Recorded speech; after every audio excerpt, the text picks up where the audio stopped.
Good evening. My name is Matt Wallace, and I'm the Scottsville Town Administrator. You are now viewing the Scottsville Architectural Review Board meeting for Thursday, April 1st, 2021. This meeting is being held pursuant to and in compliance with the Town of Scottsville's ordinance on the continuity of government during the COVID-19 disaster. The public officials who are going to be electronically present for this meeting are the board chair, Zach Bullock, and the Architectural Review Board members, Aaron Root, Bob O'Halloran, Tyler Lutz, and, oh goodness, Bob, Zach, Tyler, Barbara Wilkinson. It's a 5-member board. Town staff members are also present for this meeting, myself, Matt Wallace, and the town clerk, Thomas Hunsworth. The public has several opportunities to observe and participate in this meeting. Those are listed on the entrance to the town office and also on the town website. Participation in this meeting will include the opportunity to comment on relevant matters. Thank you for your participation now and in the future if you're doing this online on the town YouTube channel. The local time here now is 11 minutes until 7 o'clock. So I'm going to finish our room setup and mute this video. So if you want to skip ahead on the YouTube video at 11 minutes, you'll see the start of the meeting. Thank you very much. See you shortly.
Good evening, sir.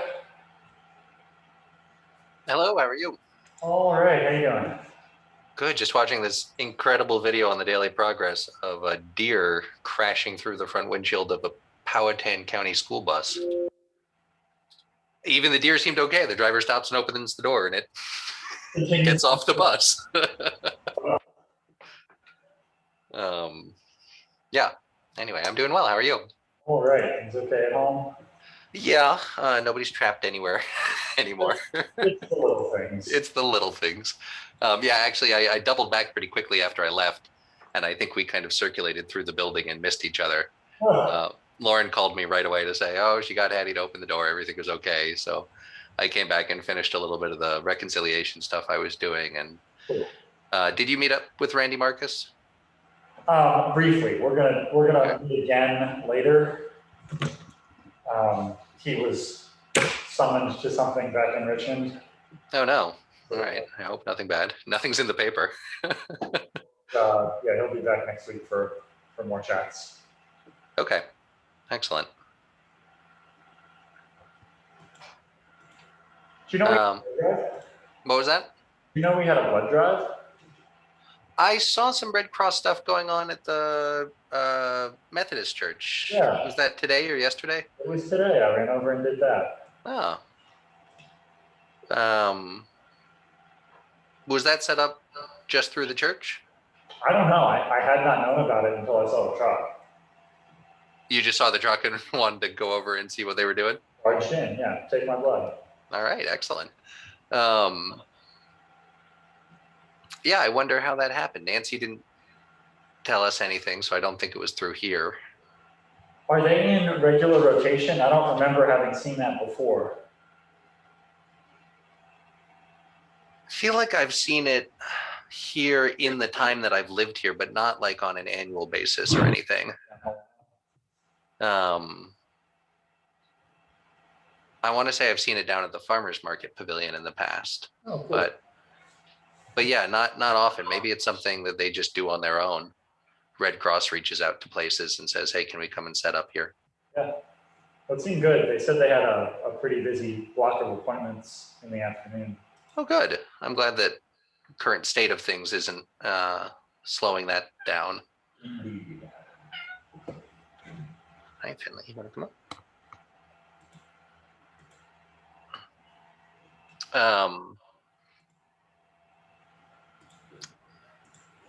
Are you expecting anyone in the building there with you this evening?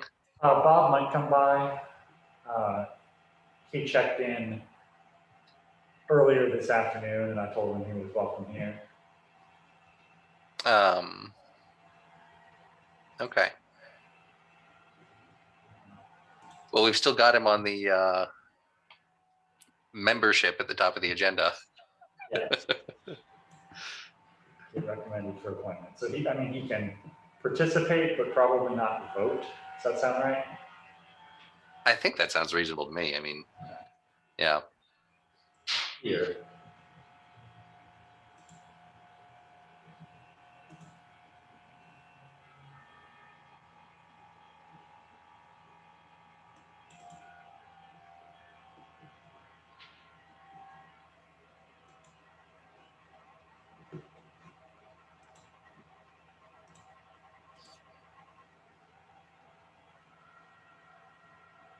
Hi, Bob.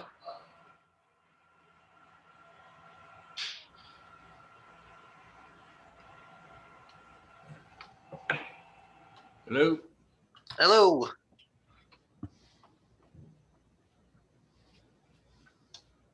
Can you hear us? I can. I look like I need a day at the beach. You're well lit. I don't know how to do the lights. I'm gonna need some town training on the lights. I've just got one right above me. It just happens to be in the right spot. I have. I'm in a hallway basically, and I have no lights on. Huh. I know. Well, you'll have to help me out. Well, a minute ago I had the sun directly in my eyes, so if the clouds go away, it'll come back out. I do have windows over there you my go. head. That's what it is. It'll get darker pretty soon. How are you, Thomas? I'm doing well. How are you? Good. Good. Excellent. Very, very good. Ready to get out. How are your folks? I mean, does everybody have their shots? My parents have got their first. They'll get their second one next week, I want to say. Good. Lauren will be the last of us. I've got both of mine through the town, and so it was encouraging news to see the governor say that everybody will be eligible by the 18th. Yeah, I've had both of mine and a couple of weeks, so I feel pretty good about it. Yeah. Yeah, that seems like it's starting to pick up steam. So hopefully it just keeps rolling that way. Yep, I hope so. Oh, hi, Tyler. Bob? You may call me Bob. That's a handsome man. I like the name, your Zoom name, O-Hall. Yeah. Yeah, call me if you need anything hauled out of your yard. I'll haul.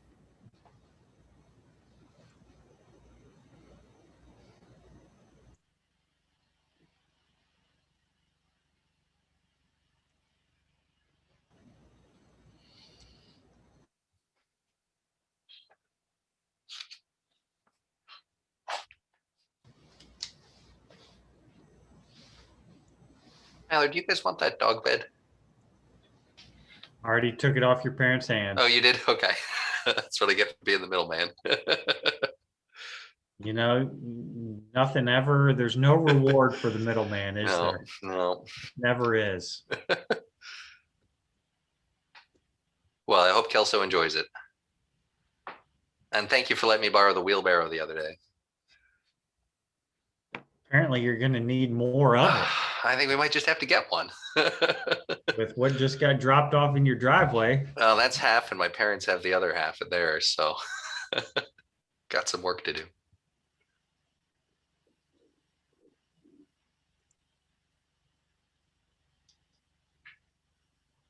Well, we're a couple short of a quorum. Let's see what happens. Mm-hmm.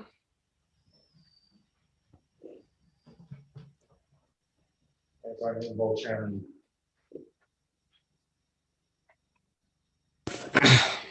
Evening, everybody. Evening, Hello. sir.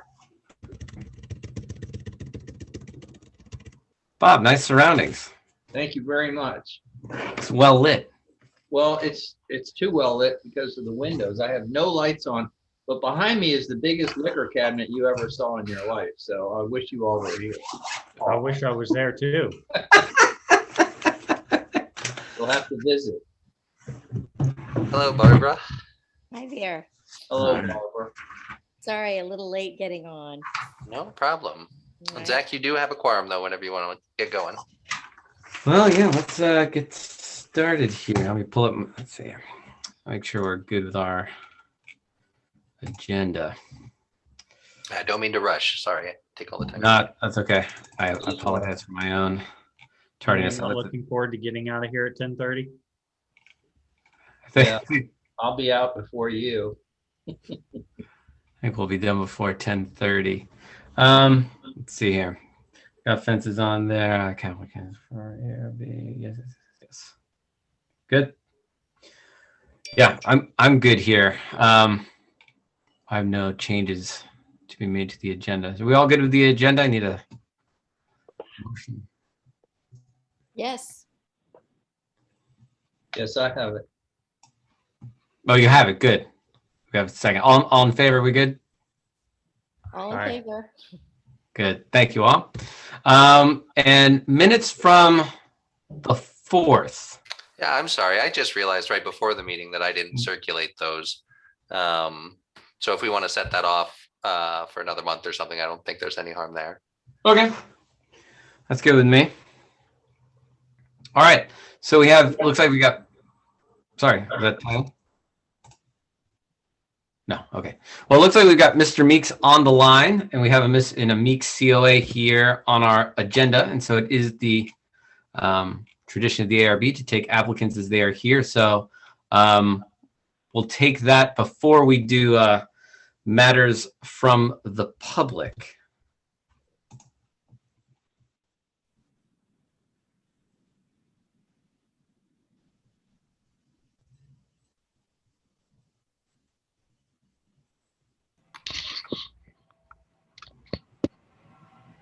Mr. Meeks, thank you for joining us. I have your paper records here with me in the office that you submitted previously, and we can share more of those images, or you can tell us more about where we stand now. We have had this certificate of appropriateness on hold for a couple of months while we check back with you on a couple of things. So we appreciate your time this evening. Okay. But yeah, and I think the two things that we were waiting for before taking action, one was materials, and the second was an elevation drawing, just so we could get a sense of the proportion of the addition onto the structure.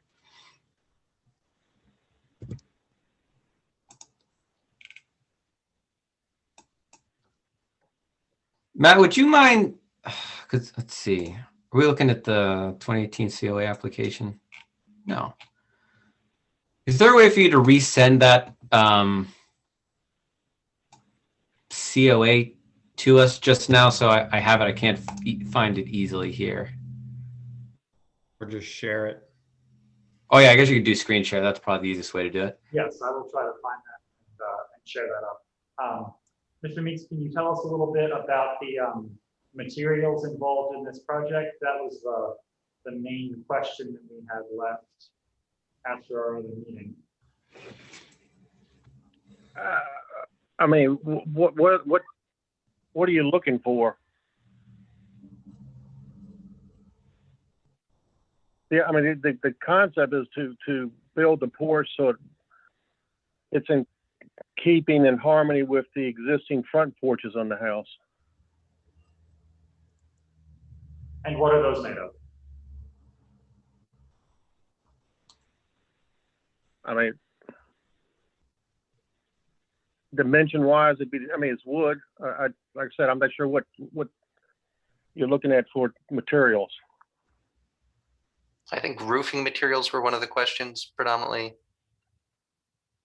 Okay, fair enough. The roofing, my concept is to again match what's on the front of the house, which is a metal roof. Ideally, I would like to go back with a standing seam roof, which is exactly what's on the house now, on the front and the main body of the house. And I know with there's probably gonna be a question about color. Are you able to match the color between the two roofs or the addition with what's currently there? Well, the current roofs were painted a green color. What I have always done, every house I have done down here that I have put a brand new roof on, it's always been galvanized, and I have yet to paint any of the galvanized roofs. I'm just letting them weather. At some point, they could be painted, but painting galvanized roofs is problematic. Okay. Until they age.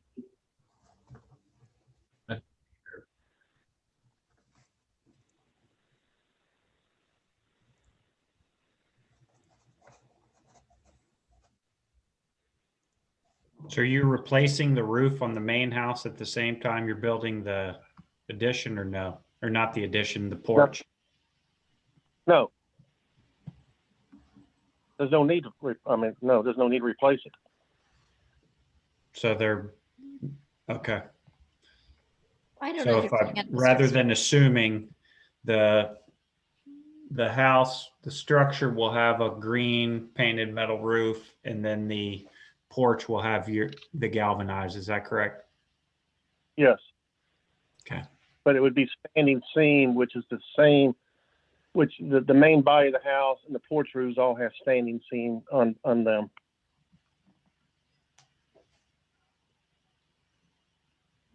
So do you have plans to replace the roof on the house? No, there's no need to. And you didn't paint the roof on the house green? Or did you? I did about 20 years ago. All right, well, I think the point here is, why would you have, if that's painted green and you're adding the porch, you'd leave that galvanized and you wouldn't paint it because that's been your practice? Is that the way I understand this? And so they'd be different, correct? Right. The reason I painted the existing roofs is because they are not galvanized. They were turned metal, and they needed to be painted when I painted them. Okay, Galvanized, there's no need to paint it. right. And like I said, painting. I had one house in town previously that was galvanized that had been painted, and it was a constant struggle to keep the paint sticking to it. Yep, understand that. I think just from our perspective, the consistency is a challenge of two different, same quote unquote same material, i.e. metal roof, but being different colors. Mm-hmm. Excuse me, board, can you see this now? Yep. Okay. Mm-hmm. Thank you. That helps.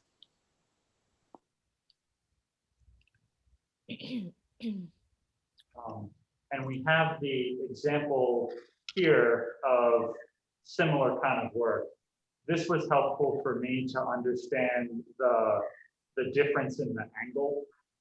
It's common for the porch roof to have a shallower angle. So we settled that at one of our previous meetings. That makes sense. And that shows the standing seam roofing material in both places.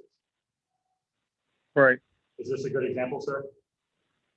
Yeah, and that's galvanized metal, Right. unpainted galvanized.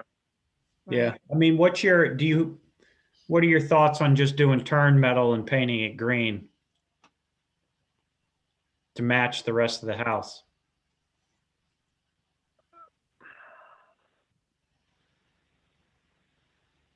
I haven't looked into the availability of turned metal. I'm not even sure if you can still get it. I mean, I've just always gone with the galvanized, which is just a more durable material. I can look into it.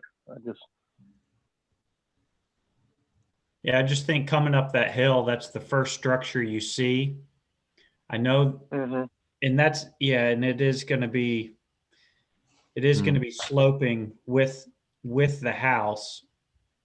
I think my concern is just the consistency there, and it is the first structure on the left coming up the hill. Okay, So I mean, I can look into that. That's. I don't know what any other board members think. Mhm. Yeah, I understand what you're saying there. That makes sense to me. So the porch floor would be wood, or would it be concrete, Mr. Meeks? It could be wood. It could be composite. Whatever's a more affordable material time I buy it. Well, I guess that's Right now. that's why we were asking about what materials you plan to use, is just kind of getting a picture here of what the added. Not concrete. The entire porch structure, everything is wood. Uh-huh. It's just the final deck treatment. It could be a composite material that I've used in other houses as well. Okay.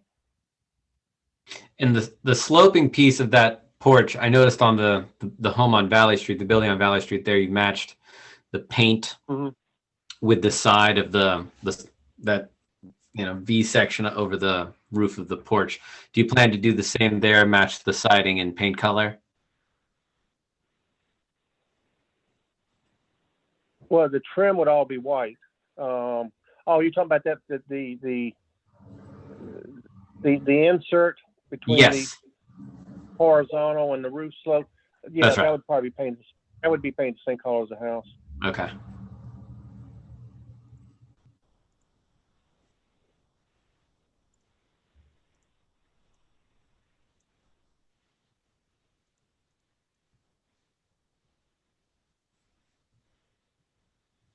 Do anyone have any other questions for Mr. Meeks?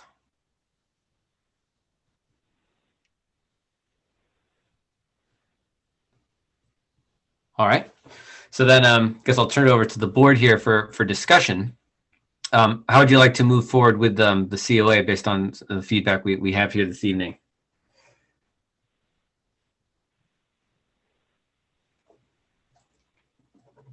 I mean, I think, you know, from a standpoint on the roof, I think it'd be good to look into, you know, what we could do to get consistency on the color.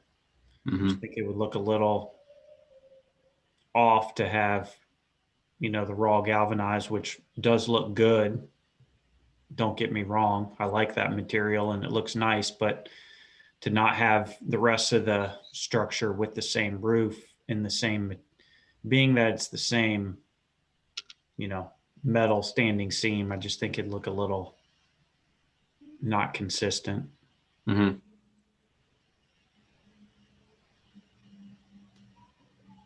So it sounds like there's a request to see. But, you know, if others feel differently, I certainly happy to opine. Well, no, this is, I think, why we ask for examples of materials. That's the reason we just wanted to know, what's the roof going to look like? Is it going to be the same color? What's the overall structure going to look like? And so that is our reason for requesting materials. Mhm. I don't have an objection other than to say,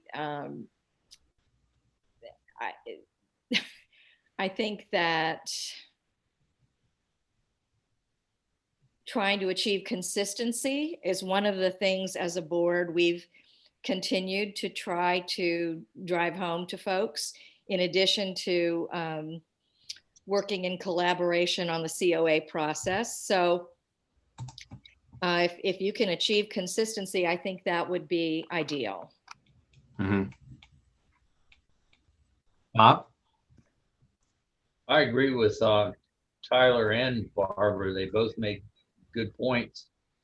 And I don't know, this seems to have now it's taking quite a while. So I'm sure Mr. Meeks wants to, as much as he can, cooperate with the comments that the ARB is making. I'd like to see this, settled. But I certainly agree that, consistency is the most important thing. And I've always thought that about the ARB, and I've seen it not be so in the past, and Mhm. sometimes embarrassing. So Mhm. I don't know. Yeah, I think consistency seems like seems important here. So I agree. And again, I think seeing the materials for that would be for the turned roof and paint would be good. Is there anything else? Is there anything else about this project that we would want information about? Because I know we've mentioned before elevation drawings. I don't know if that's still, it hasn't been mentioned here yet this evening. Is that still something we would like, or are the drawings adequate? And what we would simply like at this point is just a sample of a possible turned metal roof. And We were looking at a side elevation, not a front elevation, but a side elevation. Mhm. Yeah. I mean, I think the porch will look nice. Okay. You know, I think the style is consistent and it, you know, looks good on the other properties that he's done it with.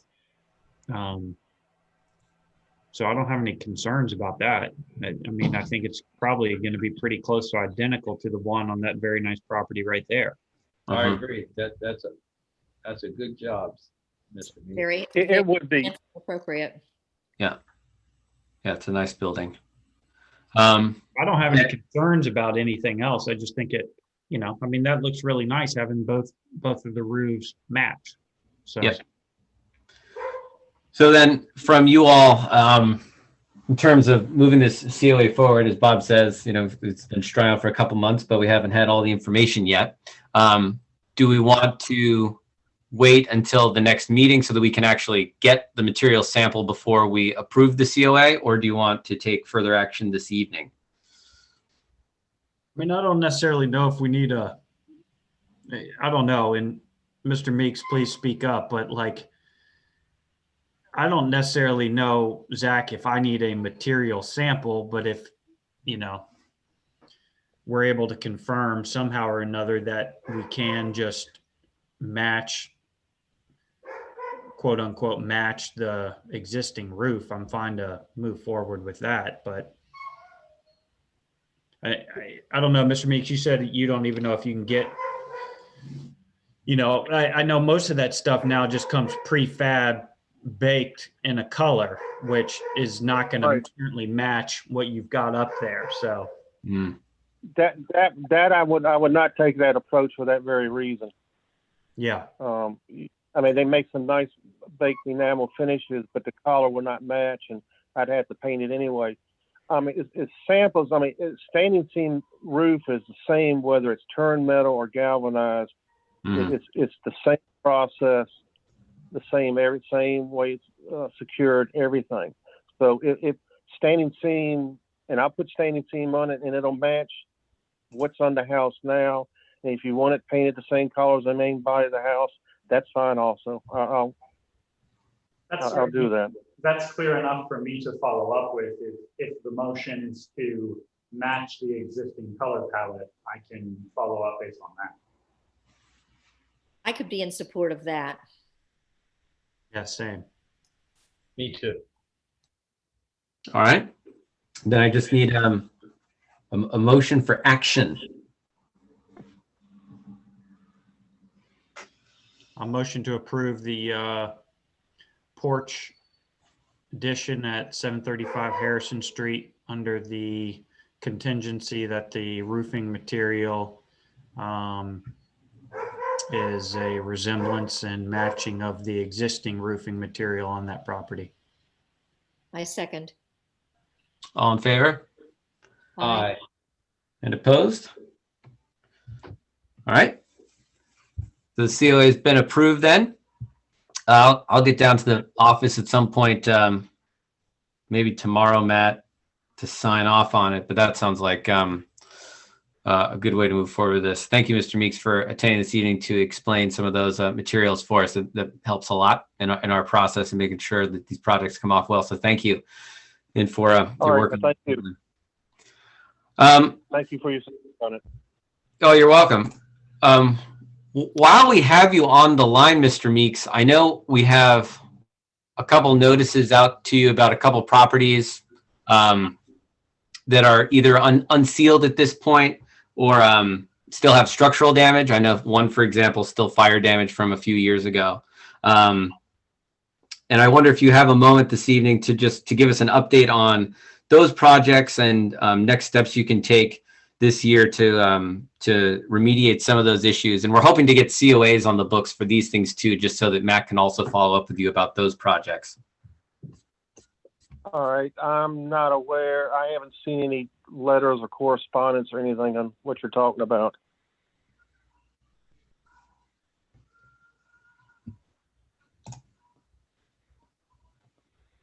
Matt? Certainly. The one in particular that we served on is 715 and 17 Harrison Street. I think that's the first of the duplexes in the row, with the mail served to you 5 days ago. The issues started on that property were missing windows, rotting at the porch, window frames rotting, gutters missing, vertical shingles missing, paint peeling, etc. All right, Matt, I couldn't understand a lot of what you were saying. I beg your pardon, I will turn my head. This is the number 715, 717 Harrison Street. Letter served and acknowledged 5 days ago. The issues documented on that property by the board include missing windows on the first floor, front porch missing a gutter, paint failing in several places, and windows on the north side missing.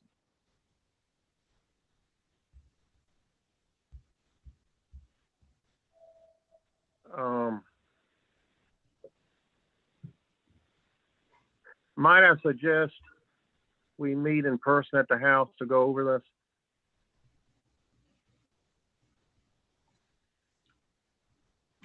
Yeah, that's possible. Matt, is that something that you would want to do? Would you want me to be there for that meeting? Because I didn't participate in the inventory, I think it would help for one of the board members to be there to point out which items are critical to it being in poor condition. This question of what is it that gets it out of poor to fair, I wouldn't want to mischaracterize that. Yeah. Yeah. Well, the issue with getting it out of poor is simply making sure that things are sealed. That's it, right? So things being unsealed or structural damage. So missing gutter might not be the structural thing, unless it's causing rotting. But I'd be happy to attend. I'd be happy to do that. The purpose of that, though, I think would be informational, and then to return back to an ARB meeting to discuss with the board here next steps to get a COA on the books. That makes sense. Okay.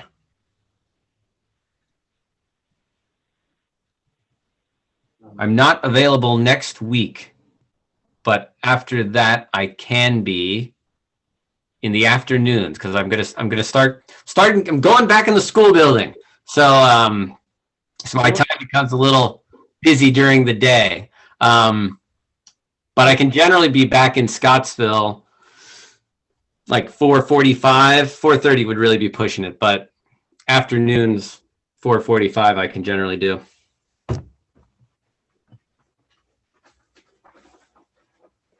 Okay.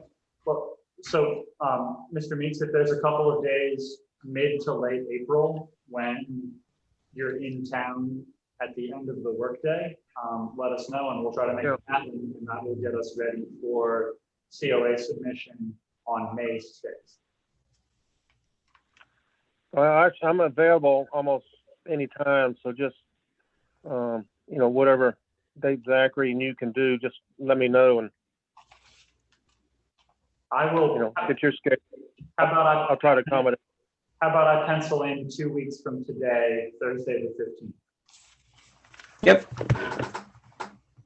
The 15th, Yes, sir. that's probably the one day I can't meet late in the day.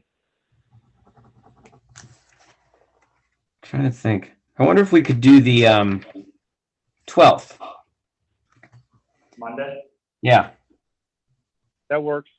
Okay, Okay. I'm saying 4:45. worth a try. We'll do 4:45. 4:45. Okay.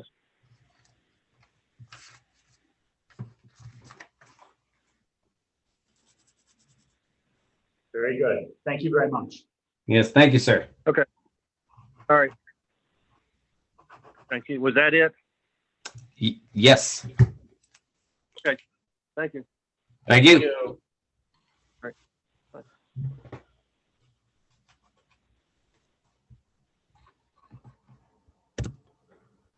All right.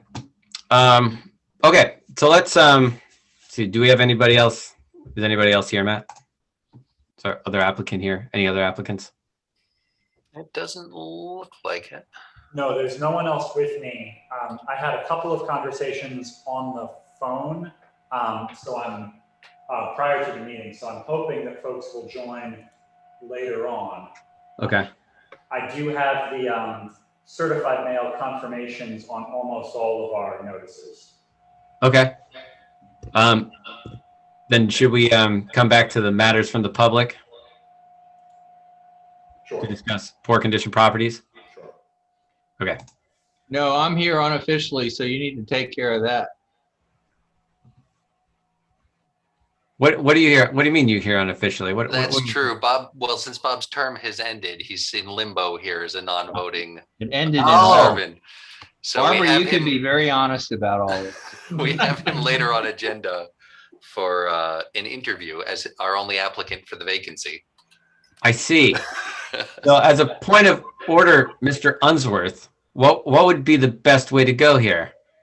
I might recommend that we save matters from the public to the end, just in case we get anyone jumping in here. Uh-huh. And if you want to go ahead and jump around a little more, Bob is our only item of new business, and we could relieve him of his responsibilities a little early here tonight if we got that out of the way. I'll gladly step away if you like and come back. However you want to do it, Zach. So would that mean we do new business right now? If you like, yeah. That was Matt's suggestion today in person. Yeah, let's do new business. Matt, can you end your screen share, by the way? Sorry. There we go. Okay. So our new business is we have an expired term, that of Mr. Robert O'Halloran, and we have an applicant this evening for position, Mr. Robert O'Halloran. Hello, Mr. O'Halloran. Thank you for joining us this I've evening. received all day. That's fine. You can call me Bob. It's all right. Oh, could you tell us a little bit about why you'd like to join the ARB? Yeah, I'd love to join the ARB. I heard there's some really good people on it, and it's a good representation of the town. And I'm probably the weakest link, and I'll admit to that, but I enjoy it. So I'd like to stay if you guys in your wisdom will allow that. I like thumbs. I see thumbs. Thank I don't you. see thumbs down. Where's Barbara? I'm right here. You broke up. Oh, I see you now. Thank you. Thank you for your support. It's a little bit of humor. That's all it is. Yeah, I'm impartially not sharing any thumbs at this point. Okay, keep your thumbs to yourself. Is there any further discussion from the board before we take action on this applicant? No, I'd like to take action. Okay. Move it on. Is it a 2-year term or a 4-year term? Oh, you just signed up for 8. I'm sorry. Oh, Lord. I'm gonna go bald over this. Great. Well, of our two, and I guess am I voting? I'm not really a voting member. I guess of our 2 voting members, I need a motion on. I move to support the nomination of Robert O'Halloran onto the ARB for the next term for 4 years. Second that. I owe you a drink for that.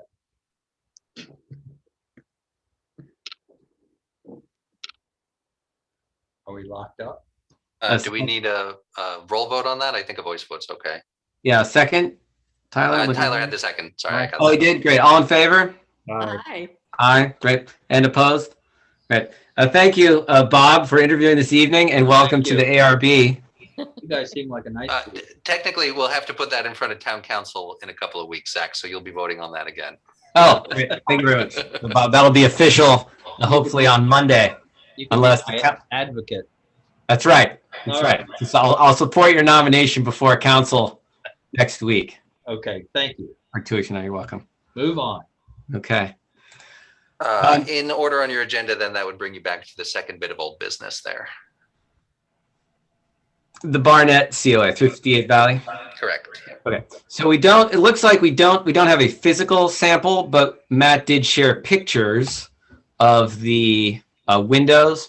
The main point last time was discussing the divided light and making sure that the features were on the exterior of the glass rather than the interior. So I leave this for our discussion now to discuss this divided light and if this meets our criteria for appropriateness for this window replacement. Yes, as I recall, Aaron's recommendation was also that it be 3-dimensional, and it looked from the photographs as though it could be 3-dimensional.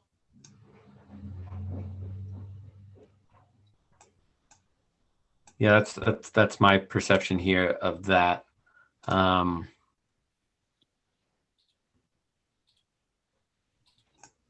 Yeah, I wish I had more detail on this one to share. I was able to speak a couple of times with the contractor, the vendor of these parts, and they don't have the same kind of samples on these.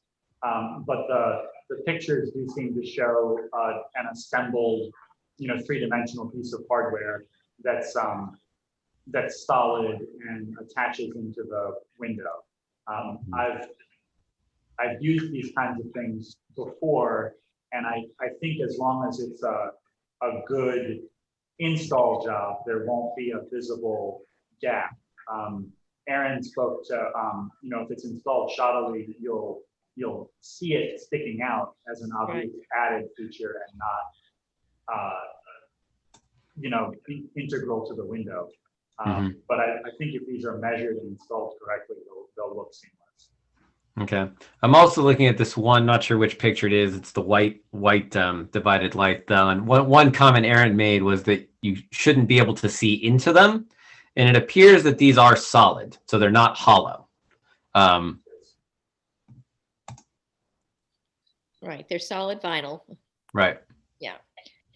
I think that's probably as close a facsimile to what originally was in wood as we're going to get in vinyl. It probably would have been nice to have seen a photo of this proposed window compared to the other vinyl windows that ostensibly were used in the Bruce building, just to see if there's, a fair amount of comparability, but lacking that, I think that this looks as though it could be a good facsimile. Any other comments, feedback?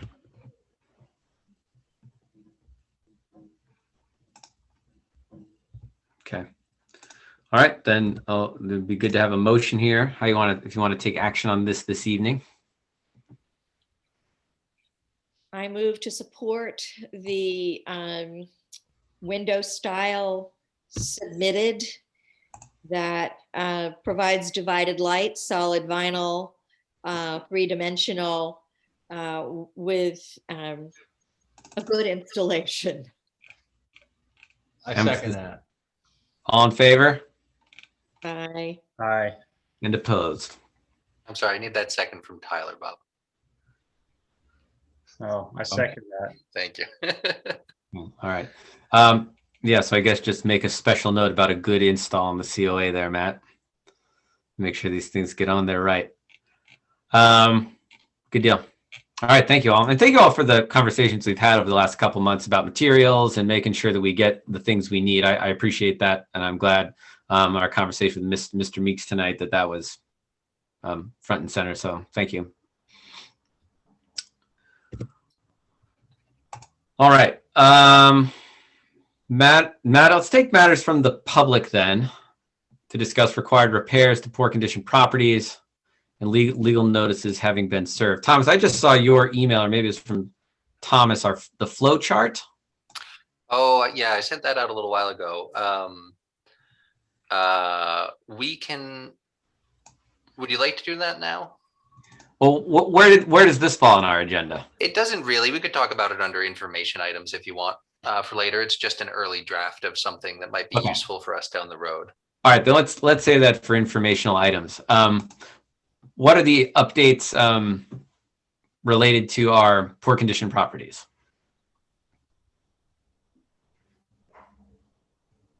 Where are we on the agenda here? A old business, or no, the matters before the public. Why don't can we hold off matters of the public just in case we get anybody coming in here late to join us to talk about COAs? We've sent out, as Matt said earlier, almost all of those have been signed, received, and certified mail receipts gone back to us. So we know the majority of those letters have been received. Okay. We're expecting a few more maybe tonight, but all right, then we just hold off. I guess, okay, so I see. We're holding that off in case someone arrives this evening. That's what I was thinking, yeah. Okay, there we go. Thank you for clarifying. Okay.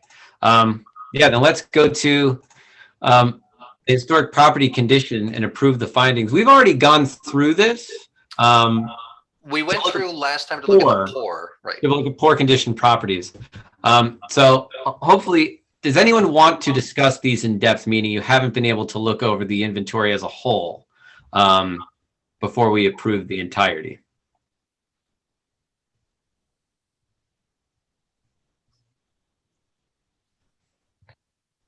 I have no need to. Okay. Yeah, I feel good about the notes that are in the rest of the inventory in terms of the other properties. And I think the most important thing here is getting the poor condition ones right. And I'll certainly I'll certainly be clarifying some of those things with Mr. Meeks when we meet 2 weeks from now, I guess. And I hope that's okay. Does that sound like okay process? I generally don't like to meet with property owners outside of ARB meetings, but if it helps to clarify our notes or the condition, that's where I'll keep that conversation. May I ask a clarifying question procedurally right now? Yeah.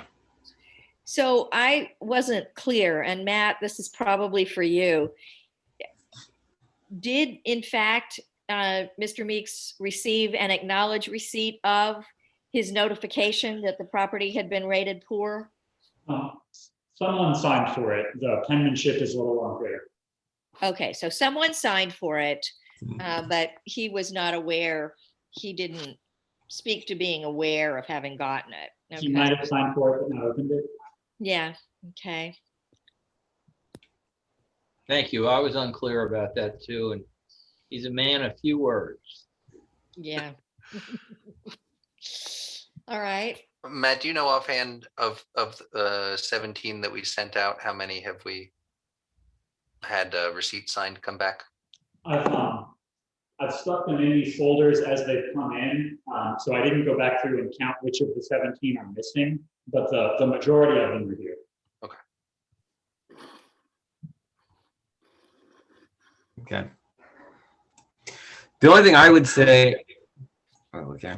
So on our agendas going forward, I know we started doing this last year or so, but I think it would be helpful on a second page to continue that running list of COAs as we approve them in addition to the poor condition properties.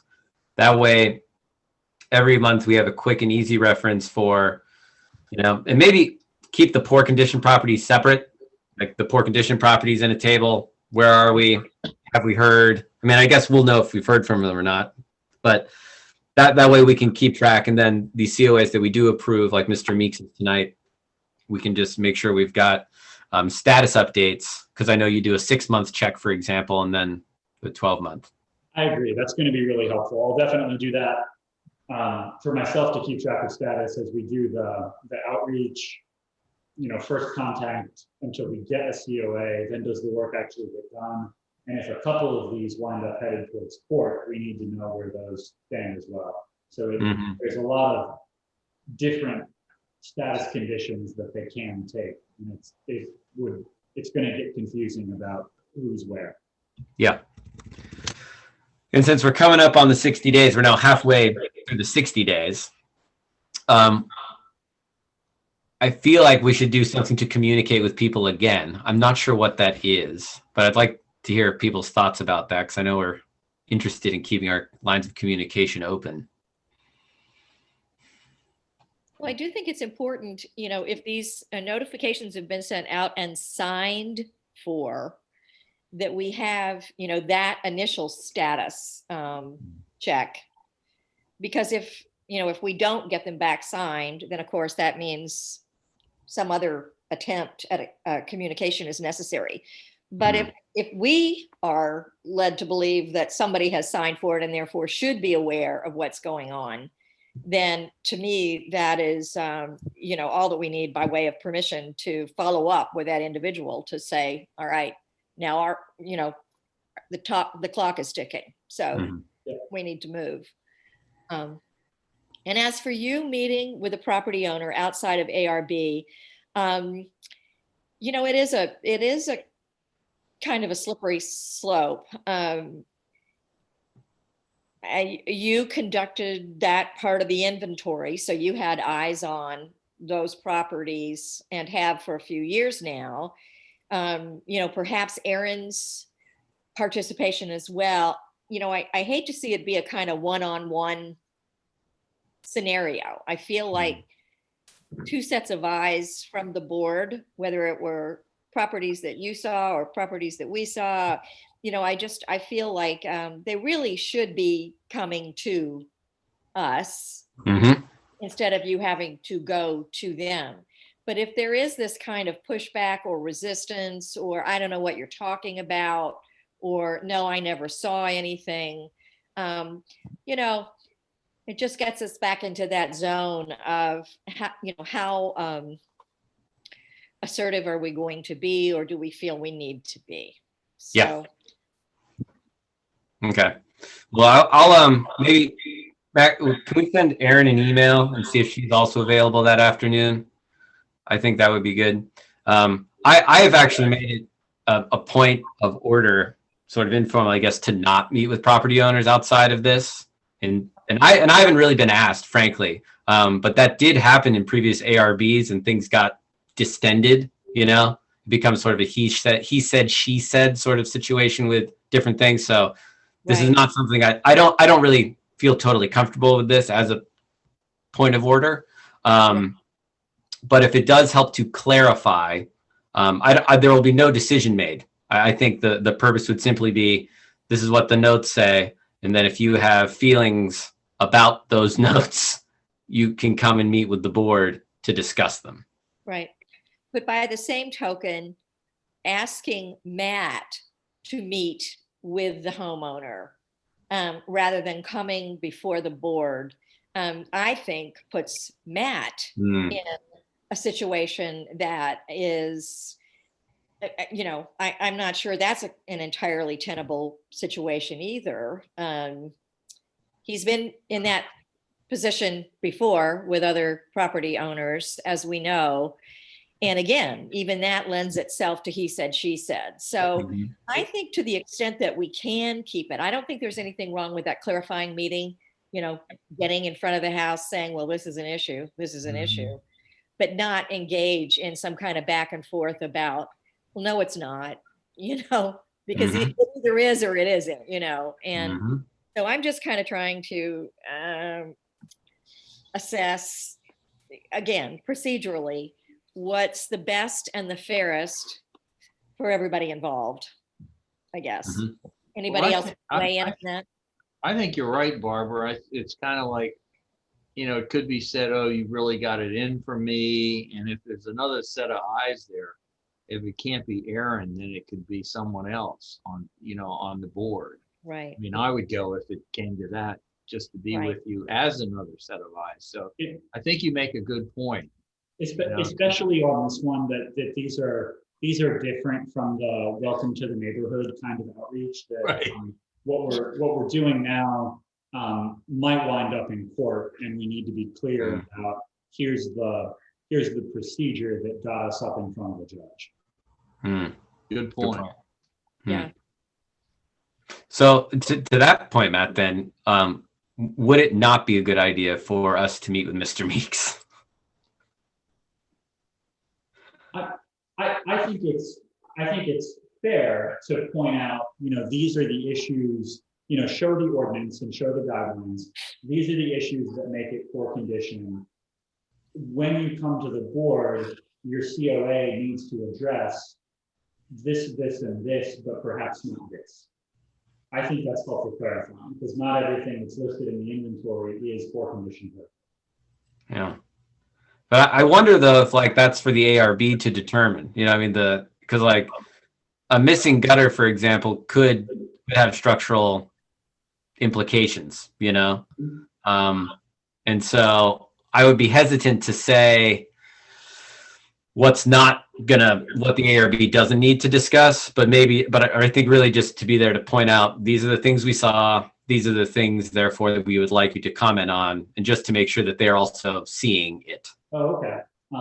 Defining those things makes sense. That, we go there, it says in the letter, the south porch is rotting. We should point to that and say that's what we mean.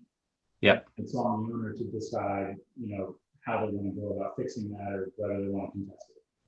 Yes. Okay. That makes sense. Yeah, having a copy of the letter there will also be helpful. Right. Well, Zach, is this anything Mr. Bowling should be consulted about? I'm just asking a question. Yes. I would think. Let's do that. Sure. Let's so. Yeah. Let's email Jim, and then based on his feedback, we can decide to move forward with the meeting as planned. Okay, great. And I would only finish with the fact that since it was indicated in an earlier letter to us by this property owner in particular, that the way by which we make decisions and our lack of knowledge about what we're doing, and these were the things that were stated.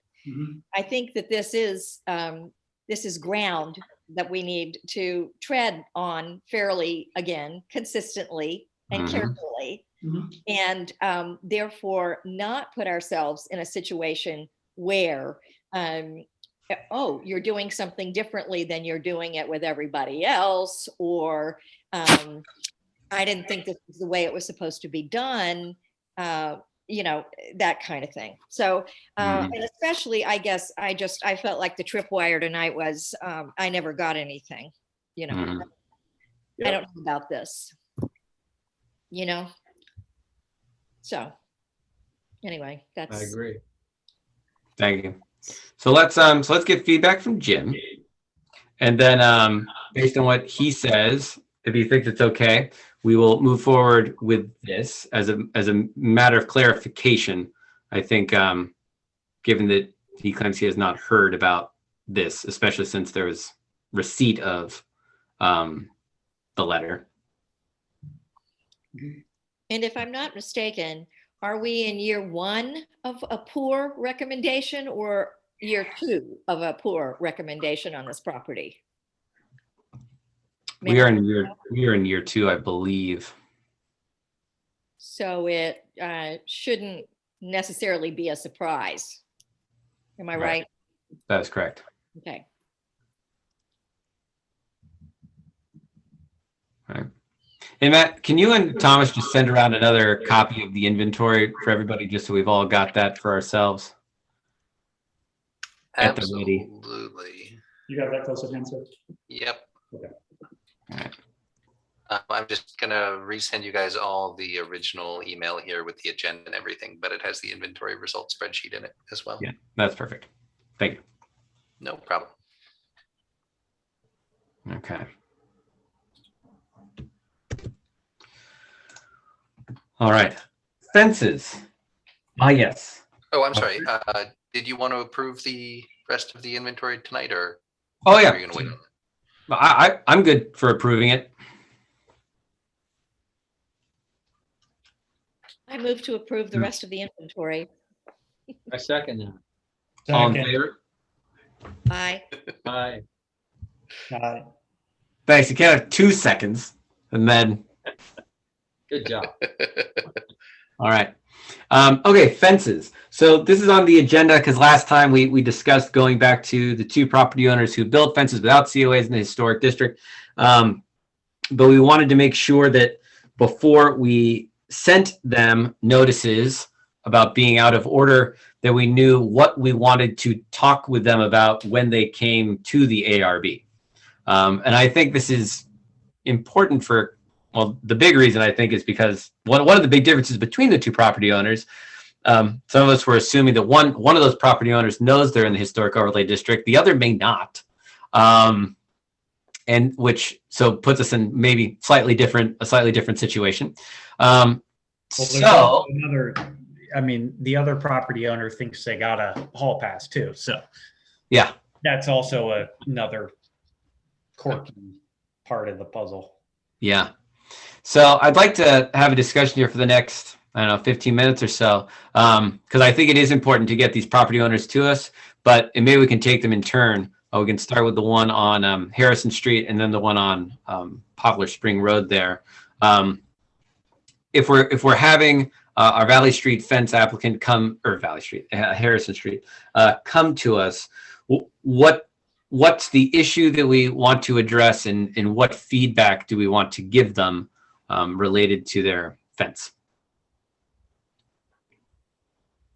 Well, I have been thinking about this a lot and trying to imagine if we were to arrive at what we think would be the best possible aesthetic as well as appropriate fence configuration on Harrison Street.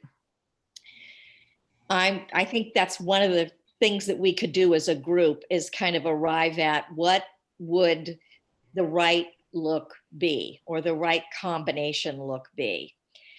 And I'm just throwing this out there because I've been thinking about it a lot. I feel like the wrought iron that goes along Bird and then turns onto Harrison should be continued along Harrison. I think the wrought iron should be the fence that you see on Harrison. Now, am I remembering correctly? Is it half wrought iron Harrison and half On wood? Harrison, it's all iron. It's just when it turns to split the two houses. So along the front of the front of Harrison, it's all wrought iron. It is.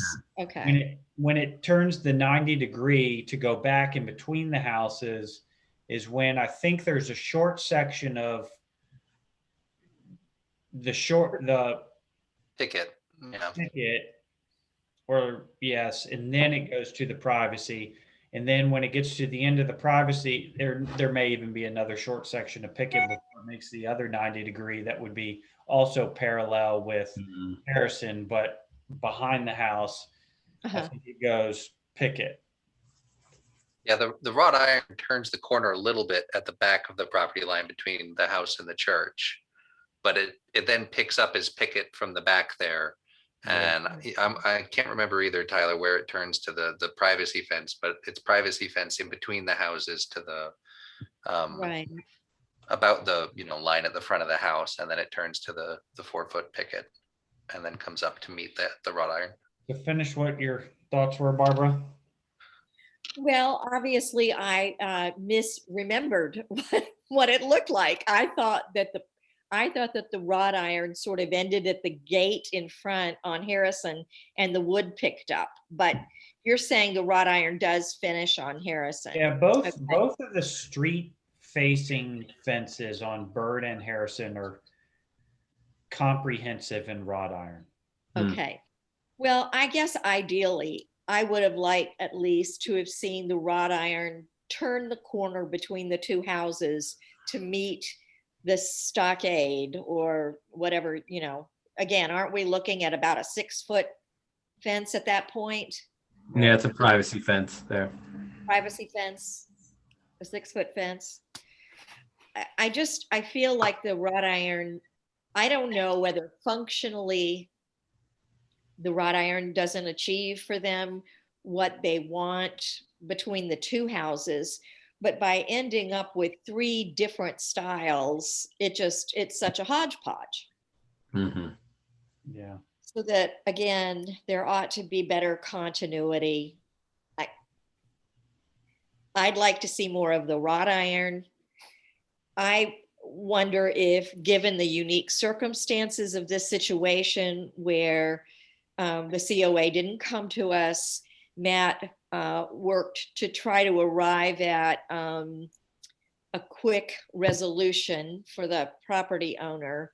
And then what had been told to him was not what was constructed. Should we, as a town, pick up maybe the length of the fence that goes from Harrison, that wooden part that meets the privacy fence? Would it make sense that we would say, you take it down because you didn't really specify and ask for that, but we'll pick up and have like structural steel management do something that wraps it around and makes it look more cohesive? This isn't terribly well thought through, guys, but I was just working at trying to figure out what might aesthetically look more acceptable. Yeah. No, I certainly appreciate that. I think from my vantage point, like, thankfully it was done professionally and it actually, I mean, yes, that's been my biggest gripe, is that there are 3 different styles of fencing, but in their, in a matter of fact, it actually does, it was professionally built. Right. It looks nice. It's not, there aren't boards that are 2 inches longer than the others and shorter than the others. And it's, it's a professional job. I think the consistency is important. There are the extenuating circumstances of, there was kind of there was a, yes, you can do this kind of thing, situation that occurred. That it seems a little odd to then go back to them and say, well, but if the town has any appetite for contracting structural steel management, that's a business within the, historical overlay district, potentially, I don't know, to do that, I'd be up for it. Otherwise, it's just a little weird to have to go back to them and say, or do we go back to them and say, look, guys, like, this didn't really happen as we anticipated. You got a hall pass. In the future, you need to come to the board for these things. Right, but Tyler, isn't that what we did with the Methodist Church, which they peeled everything off them except the post, just for your information.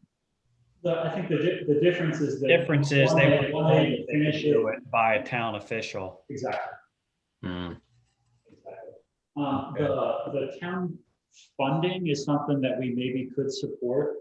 We have a little bit of money left over from the commercial facade grants from a year ago.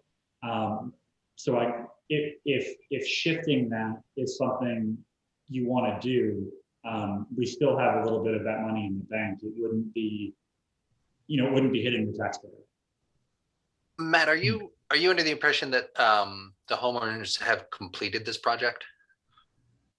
I don't know. Okay. Maybe I Meaning won't. what, Thomas? Were you thinking that they were going to paint them or something? I mean, I didn't want to, in case I was making that up, but there's something in the back of my head that is making me think when they brought this project up in the first place, one of the homeowners had mentioned to me that they were planning on painting the fence black to match the wrought iron down the road. Yeah, you let the boards sit in the sun for 6 months and then paint them? Something like that. It's, yeah. And I was just thinking back to our conversation, I see you there, Tyler, about the Methodist church. And one of the things that we came up with there when we were talking about different styles of fencing was that paint color might be something that could be used to harmonize all of that. You're right, sir. I'm looking at my email history, and it does say paint black. Now that was the better coming up on a year ago, so maybe letting those boards sit for a year before painting them is a good idea. I don't know. well, what do you all think in terms of the configuration? I mean, what do you think would be ideal in terms of joining of styles, I guess? Yeah, I think if we had done this process correctly, I think what we probably would have recommended would have been, you guys, What? both excused.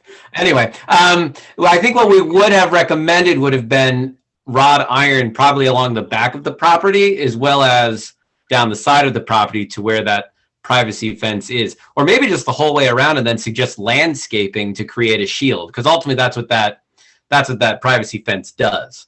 And so I think we probably would have said we want a wrought iron fence and you guys can do some plantings to try to block your neighbors.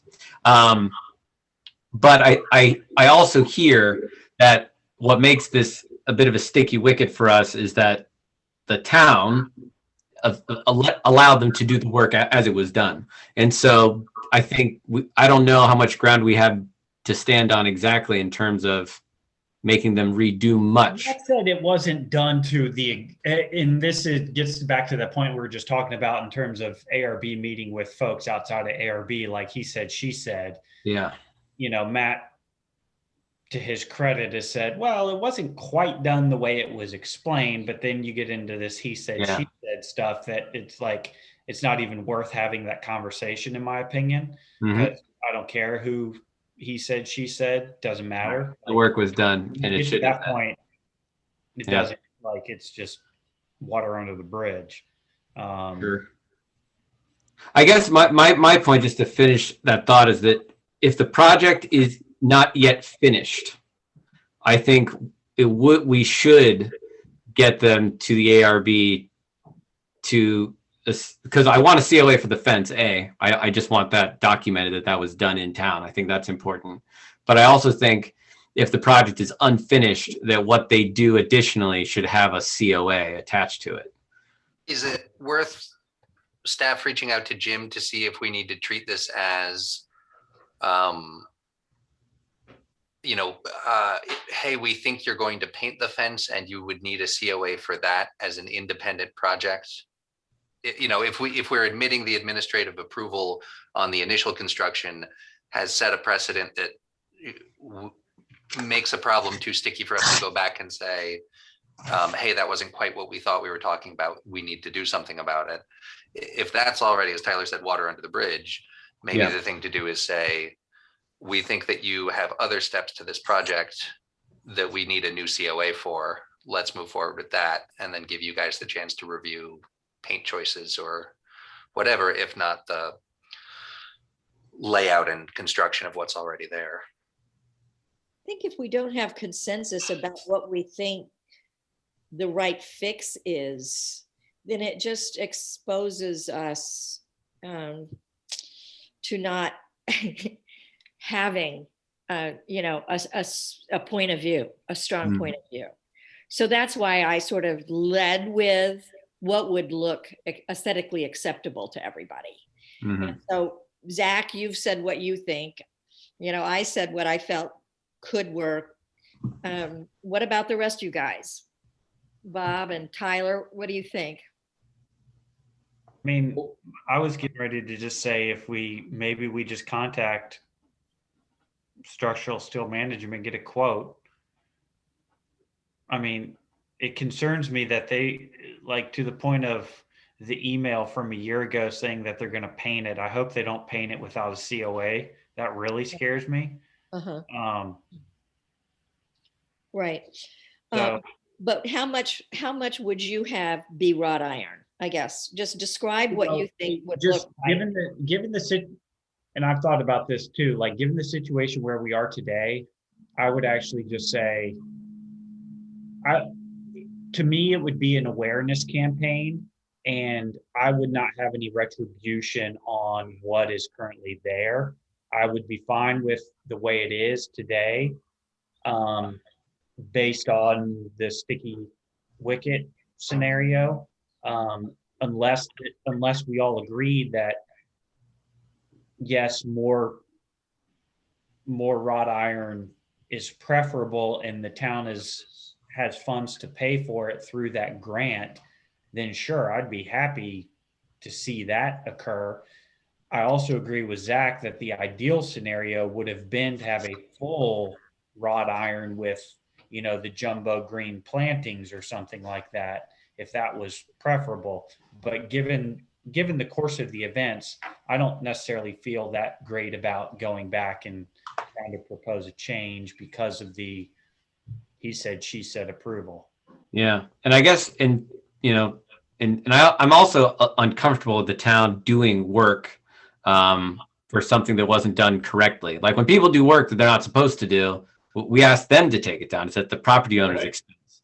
And we have all the poor condition things that need work too. Yeah. So, like, in terms of consistency, I wouldn't want the town to do work for a property owner who did it wrong.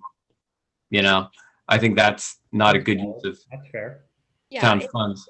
I kind of agree with that about the funds and the town paying for the wrought iron. I wasn't here this weekend and we had the gas leak, and evidently Jackson Street became a two-way street, which it is, but there was a lot of traffic, and you should see what my front yard looks like with cars and trucks going over my front yard. Maybe maybe I can equate that with the town could pay for that. That'd be nice.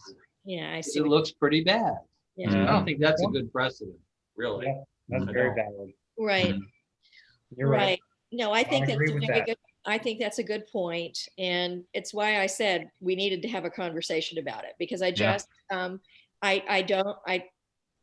really don't like the way that it looks. I really don't like the way that it looks. And and honestly, I'd hate to see the monies left over from the facade enhancement that could have been used in some of the other requests that were there. I'd hate to see that actually applied to them because they didn't really fully follow the procedure the way they were supposed to, or say, say that it was going to be done one way and then did it another, I guess. So in terms of an awareness campaign, I mean, I don't know, what would that look like, Tyler? Bringing them to the ARB and essentially saying, we recognize this process did not occur in the manner that it's supposed to occur. And these are the steps that are supposed to happen. Yeah. You got to get out of jail free card this time, but don't expect that in your next drawing of a chance card. Yeah, I would add to that, getting some feedback from Jim, as you mentioned, Thomas, because there is more work to be done on this fence. It doesn't sound like we approve. I don't know what we didn't approve paint, Matt. What was on? Let's see. I have the expectation of black paint, but if that's not what you want, we should jump in now. Well, it's been a year, hasn't it? Any COA that we issued would have expired. Well, except it never got one, it was exempted. So, But now that it's constructed, is it a year later now changing something that's? Okay, yeah, it's there, and then painting your fence would need a COA. So they should do that before they paint. Yeah. But they don't know. Right. And so what I think we should invite them to our May meeting. And so I think this is what I'm proposing, is that we invite them to our May meeting. Dual purpose. One, inform them that we know the process was not followed, but now we have a fence. Okay. So the next step is, that's not how business happens here. And if there is more work done on that fence, it needs a COA, including if they move forward with painting. And I'm sorry, is it your preference that it be painted or not? We can get into that next month. Yeah. Right. We're not going to tell them. They're going to have to propose what they think is appropriate, and we will respond. But we're not going to tell them what they need to do. Okay. Yeah, I think that's right. So Okay. Zach, do you want us to check with Jim on where we make that break between administratively permitted existing work and yet to be permitted pending work? Is that the request? Yes. Okay. And that way we can, and if we can get that sort of quickly, then we can get an invitation out to the property owners to attend our May meeting. So that we can address those things with them. I think that will probably make the conversation, at least, the administrative side of it, I hope also your side of it, a little bit easier, with a clean break there to sort of say, this is what we can't do anything about, and this is what we're going to be talking about going forward. Right. Okay. Does that make sense to you, Matt? Furrowed brow there. I know which paragraph of the ordinance I need to talk to Jim about. Okay. Yeah. I don't know what he's going to say. Okay. That's why he gets paid. That's right. That's right. That is why. Then it wouldn't be worth it. Okay. Yeah. Thank you. All right, so the Poplar Spring Road fence. Is this a similar situation where as a public awareness campaign is more befitting, or something else? From the administrative side, this looks a lot more like the Scottsville United Methodist Church one. It is straightforward, unpermitted construction. Okay. There is no legal gray area about should that be there or shouldn't it. Agreed.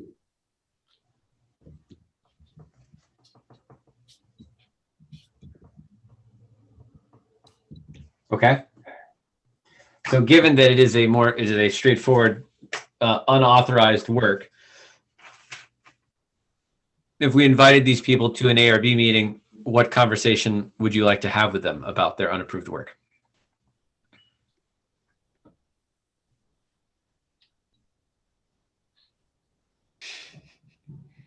Good. So it also seems like a professionally built fence. It looks well made. It is painted a dark brown. It's been It's on a hill. it's been painted since the inventory. Stained. I'm not sure it's Stained. painted. Yeah, it's got a brown stain. It's a deep stain. Mhm.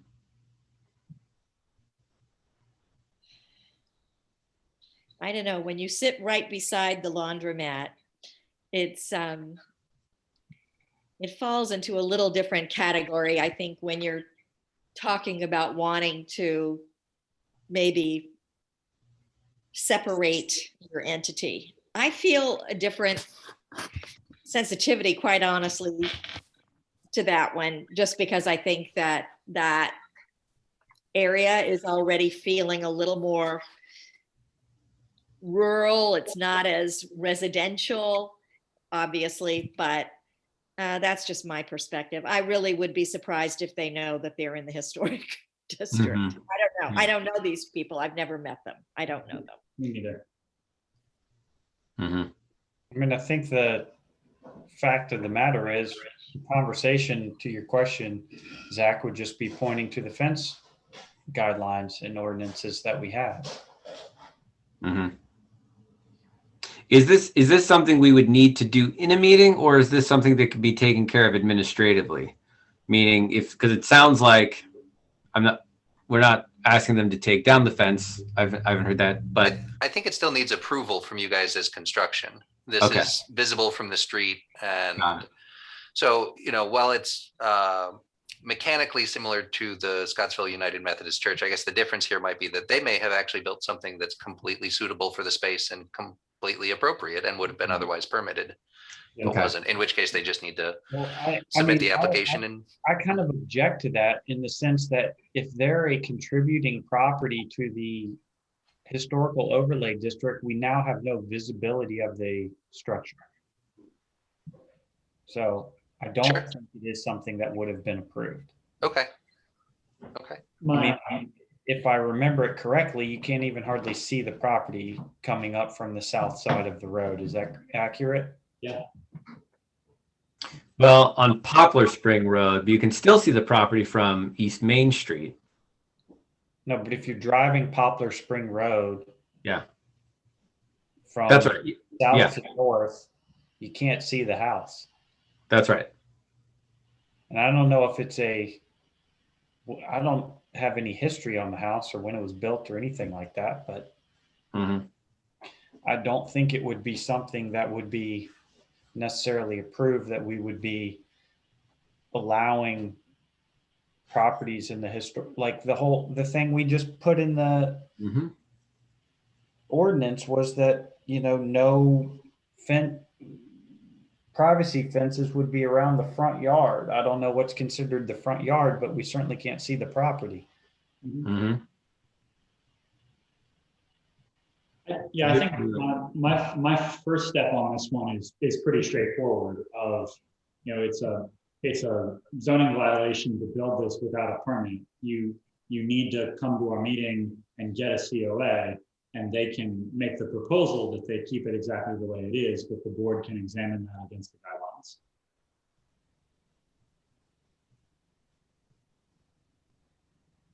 This is 225 Poplar.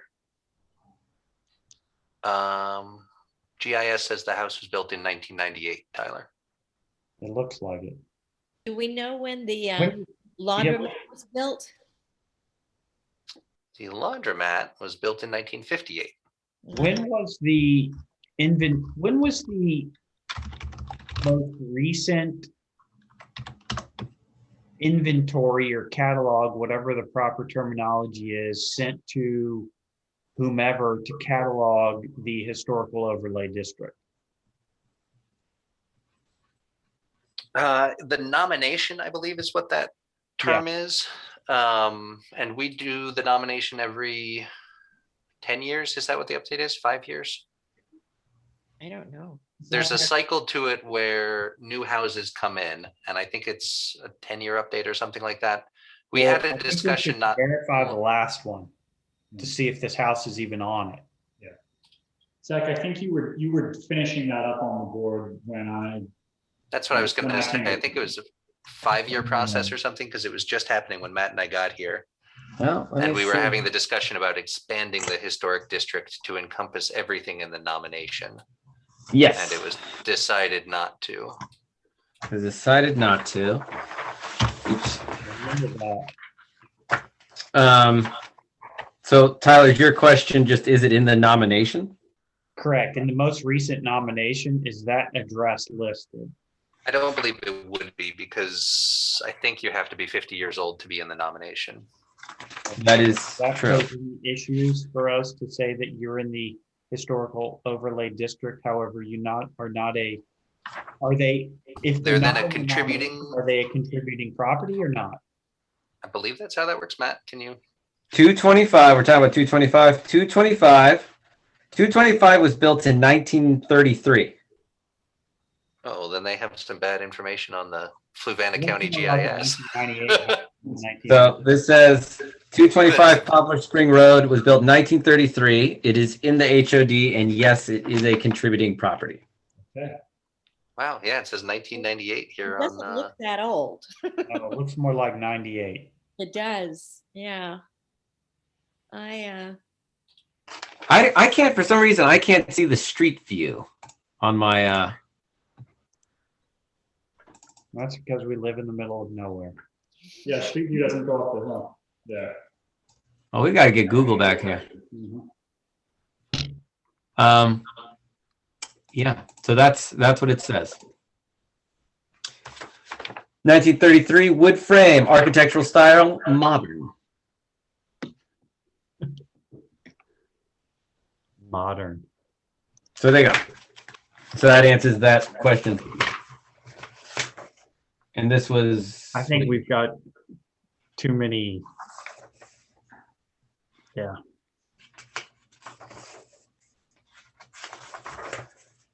So we have a sort of case here of unpermitted work and work that may not have, that we don't seem to have consensus here about whether what was built would have been deemed appropriate by ourselves.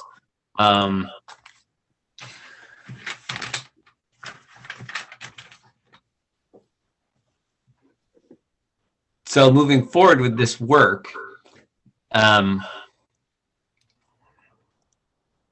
one thing feels like informing this property, that the property owner, that they're in the HOD and they need permits for work. But what further action would we want to take with it, if any? I think we inform them that they're in the HOD. I'd be surprised if they know that, and that there is a process, and that it wasn't obviously followed. And had it been, it may very well not have been approved because of the regulations that we have around fencing. Yeah. But I can't advocate for expecting them to take theirs down if we don't do anything with the Harrison Street property. That's where I come out on this.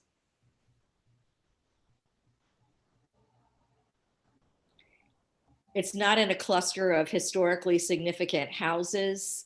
I find the issue around nominating properties interesting, because when I look at the extension of Bird Street and the house beyond the library before you get to the plant, I'm hard pressed to understand why that house isn't in the HOD.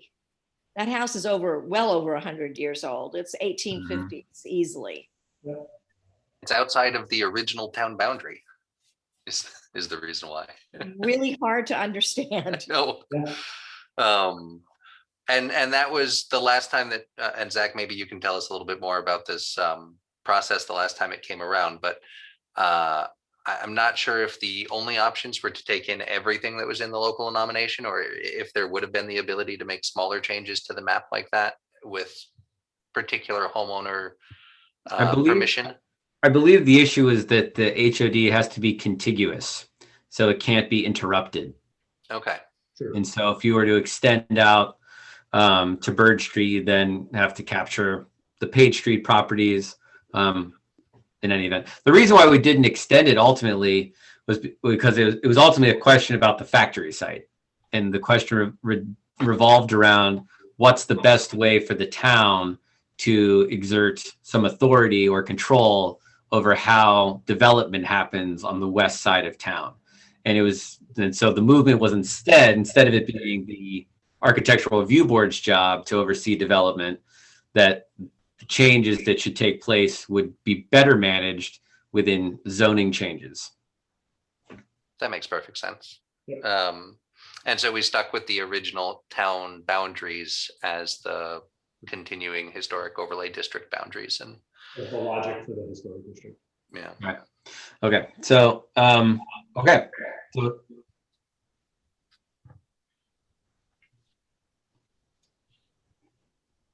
So it sounds like with the Poplar Spring Road,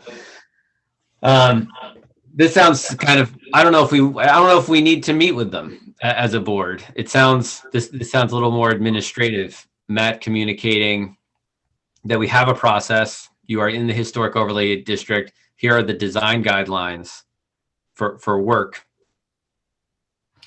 But don't we still need to permit it? Oh, we Don't do. you all still need, yeah, same as the Yeah, sorry about SUMC. that. Sorry about That's that. okay. I forgot that part. Yes. So we still need to invite them for that. And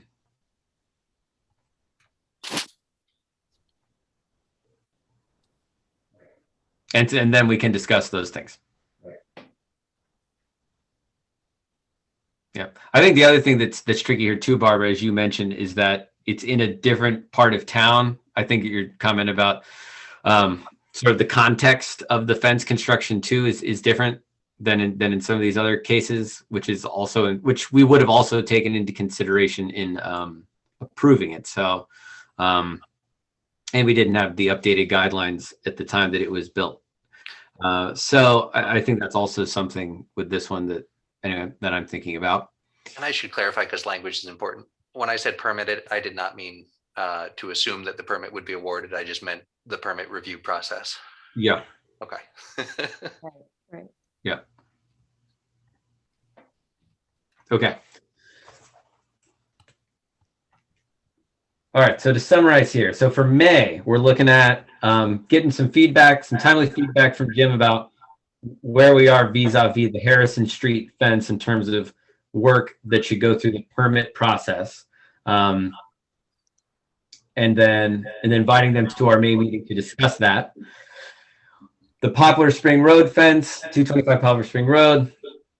Also inviting them in May that their fence needs approval. And so the main purpose of that meeting would be to discuss we have an historic overlay district, we have design guidelines, and then to discuss their project. And if there's further feedback that we as the board want to give them about that fence, we can do that at that meeting.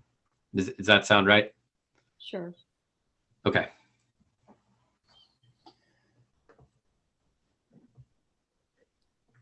All right. Thank you very much.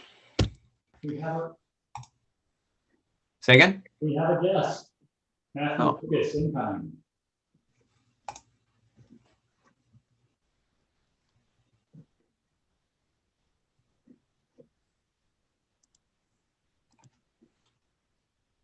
But that makes good sense for the May agenda, and I will get to work on those. Thank you. So that covers everything, and it sounds like we have public coming back in. So if you want to jump back into the matters from the public, Zach, and then we can do a quick look at that flow chart if you think we have time when we're all said and done. So joining. I put up the link there to the Fluvanna GIS. If you guys don't use that much, it's a really useful tool. Fluvanna County and Albemarle County keep very good GIS maps that have lots of good information you might find useful as you go through your work. Yeah, it is good. Good evening, Mr. Lucas. Can you hear us?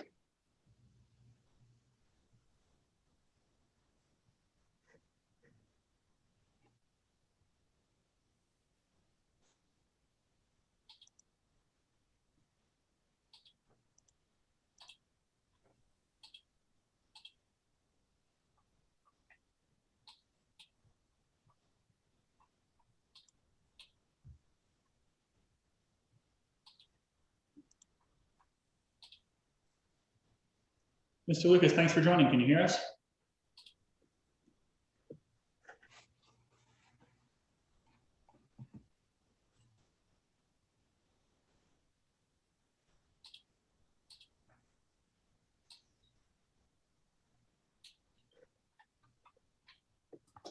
If you want to try them in the chat, Matt.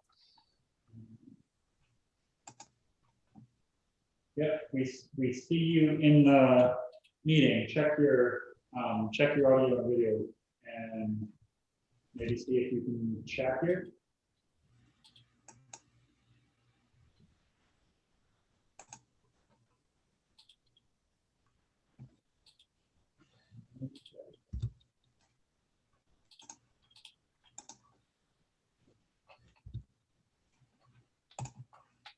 Well, I had suggested this meeting would still be going at 8:30, and we thought that would be a good time, and we're so close.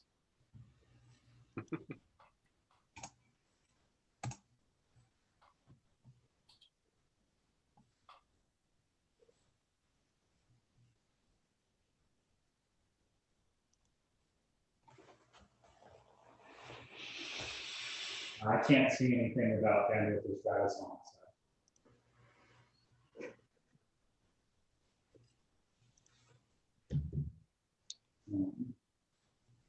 Thomas, do you want to start your information items, and maybe Mr. Lucas will clear up whatever's going on? Sure, absolutely. Can you give me screen share here for a second?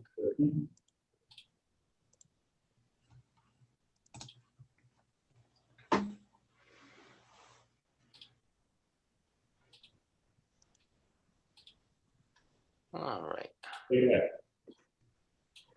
So this was just first draft.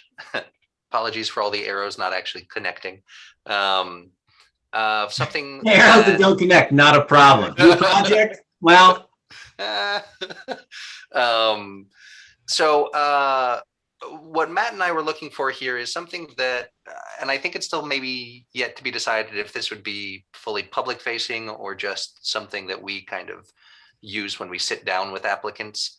But the idea is that it would cover frequent projects with a combination of information and things to consider, information from the ordinance and things to consider based on prior experience with past COAs that you guys have provided us.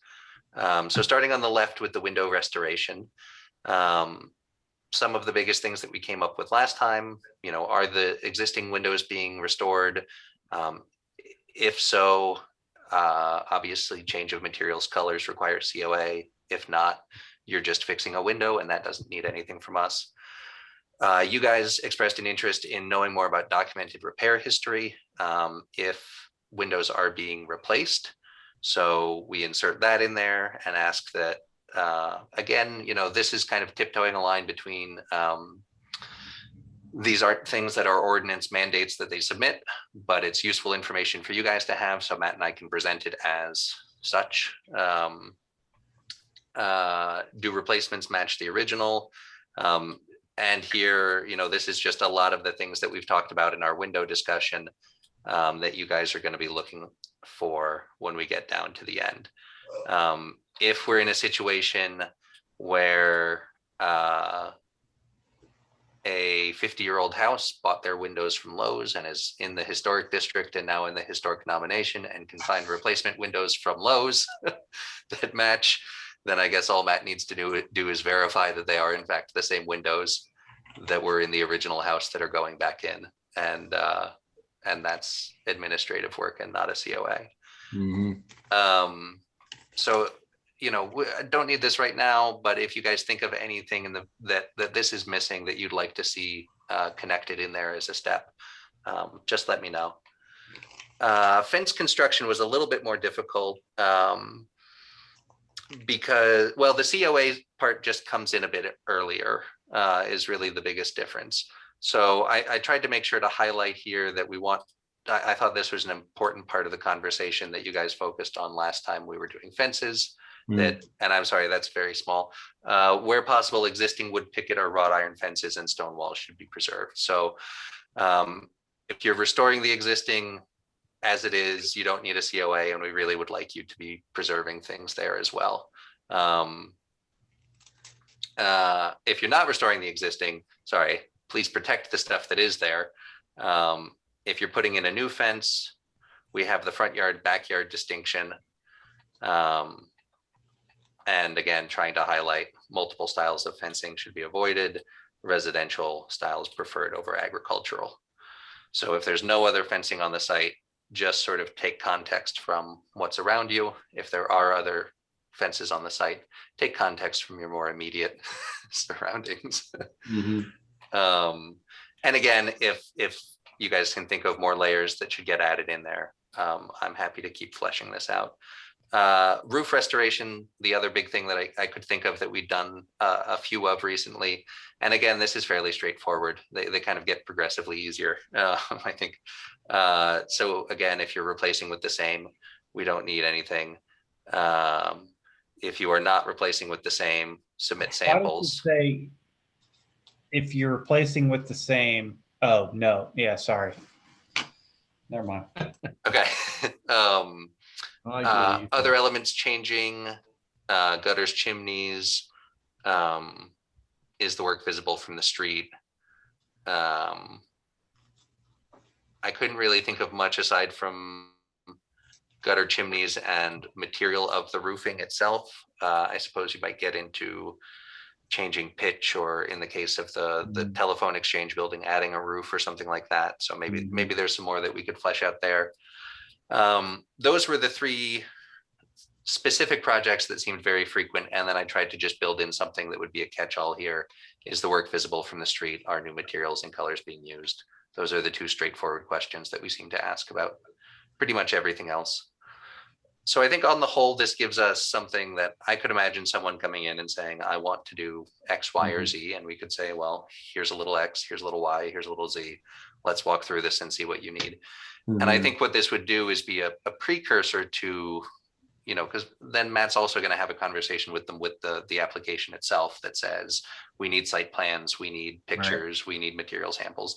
So I see this as a little bit of the precursor to that, hopefully to clear up some of the gray areas that we've been navigating in the last couple of years. Yeah, I think this is, and really, I see this as a document to help you all. And so I think if this is helping you all work through those elements in the office, I fully support it. It looks helpful. Yeah, I think it will be. I hope. No, I think it's really good. I think it's great for people to have a visual like this because, when you just get an application, sometimes it's just nice to have a decision tree here. Under the roof restoration, I'm sorry if I missed this, but when you said replacing with the same material or any other elements changing, I would also bring up color, since even that was a point tonight. It might be the same material, but it might be a different color. Right? That's a good point. Okay. I like it. I think it's good work. Oh, good. Thank you. Well, So do I, actually.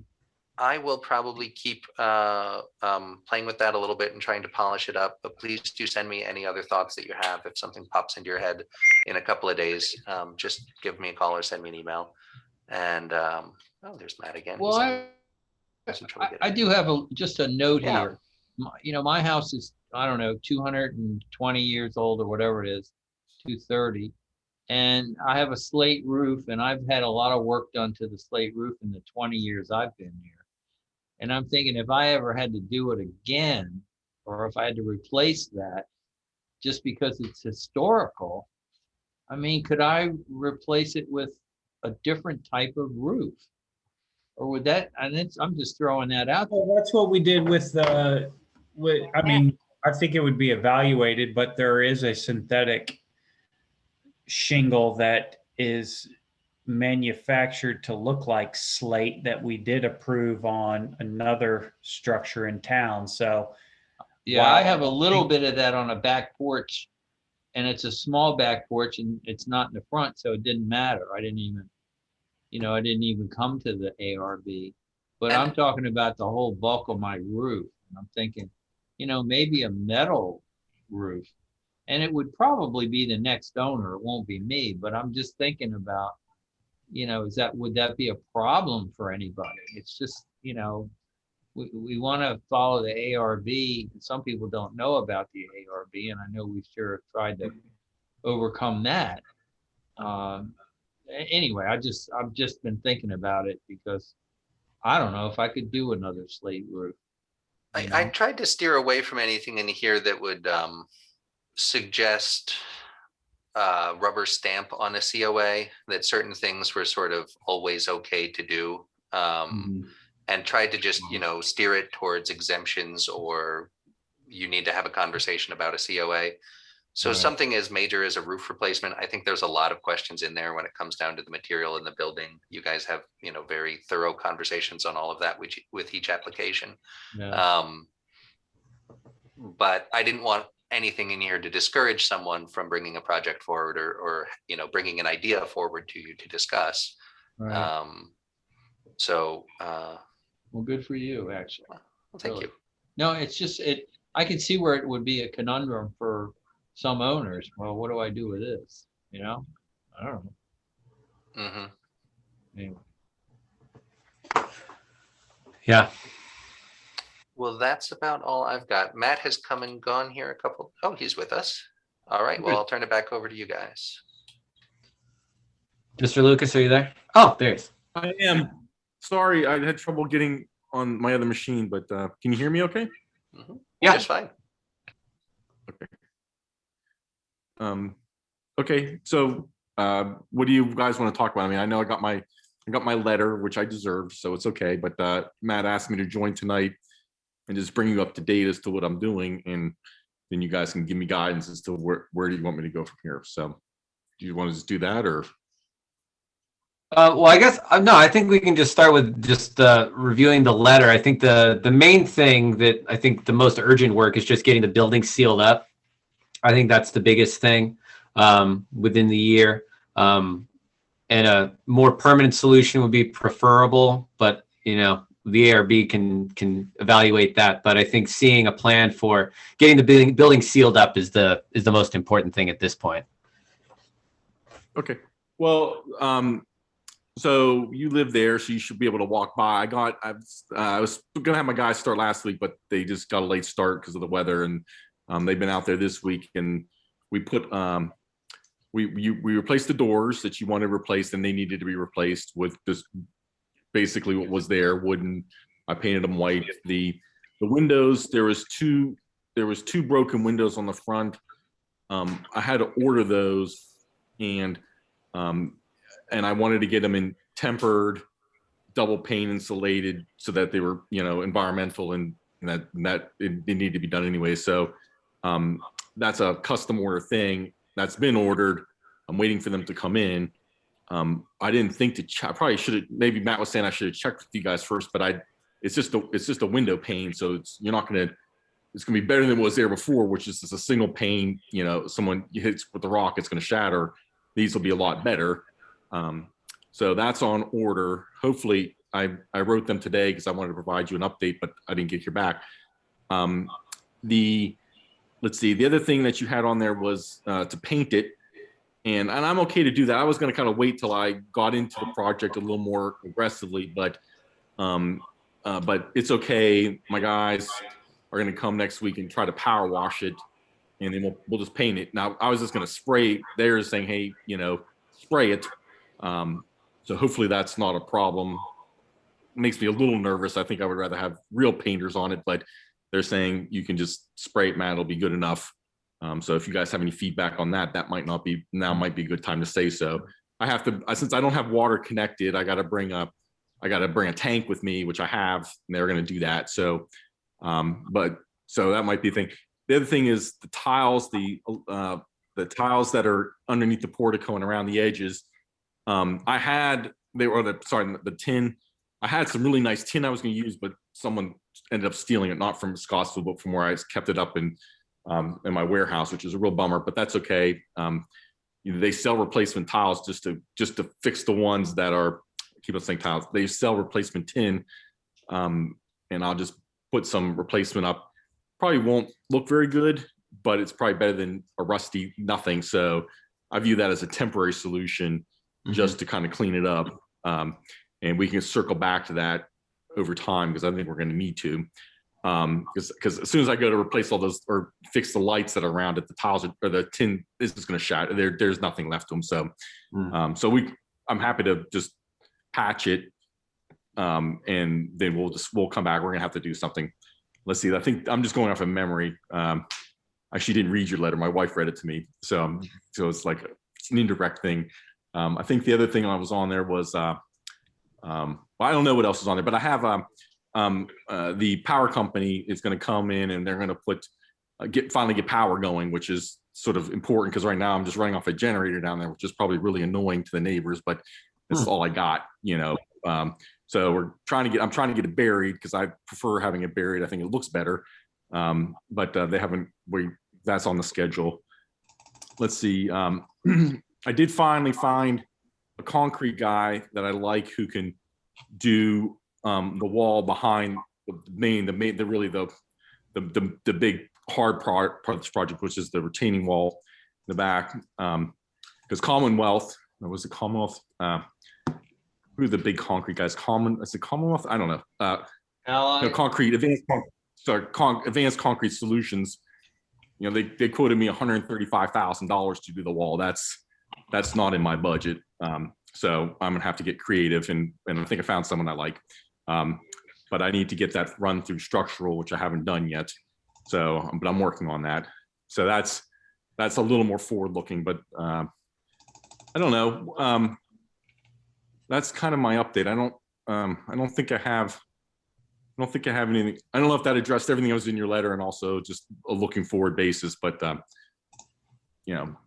where I'm at. Yeah, I'm just pulling up the inventory now so I can. That's the Tutwiler building. Yeah, the other thing is an open. Let's see, is the address there 460? Yes.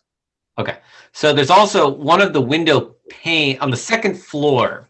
One of the window squares is missing. It's busted. I'll put something there. So that's another one that fix. Needs to be sealed. Hanging tin ceiling, yep, that was it. Poor painting all ceiling and soffits. Broken window at east of rear addition and some deterioration at west door frame. Those are the things. Well, the doors are all done, so they're all good. You can, Zach, if you're walking by and you don't like what you see, you're welcome to take a picture. I actually have like 20 doors stored in that building from various projects, so we can swap one out if you want a different one. But I think they're nice. They're really nice. They're very nice doors. So, or if anything you don't like, just be nice if you could just like, it should be a better way of like communicating other than these board meetings. But I'm pretty easygoing. You can say, if you say, hey, you see something and you want to expedite it, you could just probably just send me an email or tell Matt. He can call me up and I'll take a walk by this weekend. I mean, I live next door. I mean, what am I saying? I can walk by tomorrow afternoon. I'm acting like it's really going out of my way. Yeah, I'll take a look at it. So thank you. And I guess next step. So I guess I'll turn it over to the board then. Sort of, we should probably get this stuff on a COA. And I'll just other feedback from the board, questions and discussion. Train, nice. I can document this as we go. If the board would like to take action on it now, it can. I'm uncertain about how to document detail on the things that we've just discussed, because there's nothing submitted, but Mr. Lucas described what he intends to do to fix the problems. What's your standard of proof?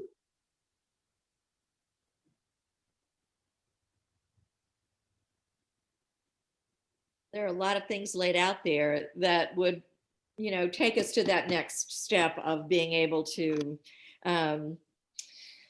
reallocate it from being in the poor category to being in the fair category. But, it's just, as we've said, Matt, with other folks as well, we just need to see some forward movement, and we need to make sure that these properties aren't open to the elements and, and present hazards to folks. So it's great if you can get a lot of these things that you've mentioned moving. That would be great.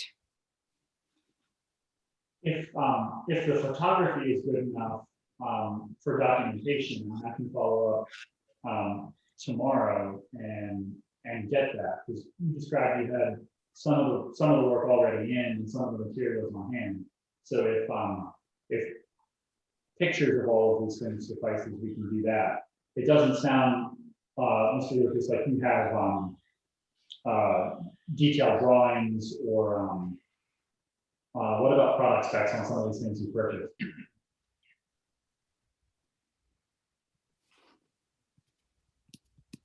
Were you asking me, Matt, or? Yes. Do you have tear sheets on some of the items you purchased that we can attach to this? I mean, actually, I'm a salvage guy, so when I need to replace a door, I go to the door bin and I find a door that I like, and I put it on, and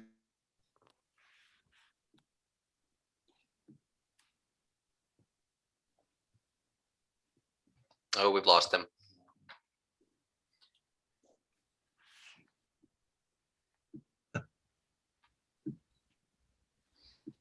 You're on mute.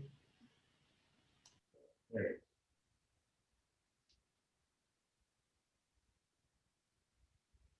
okay, sorry, my machine just crashed. I don't know. Yeah, we've got you back. Okay, so like I said, I'm a salvage guy, so if I don't like the door, I just put a different one on. And in terms of the windows, it's just it's a window. I don't know what the spec sheet. I can tell you, it's 1 inch thick, double pane, tempered glass, because it's within 6 feet of a door. That's it. I mean, you guys still there? I don't know if nobody's It's working. moving. I can hear you. It's good. Okay.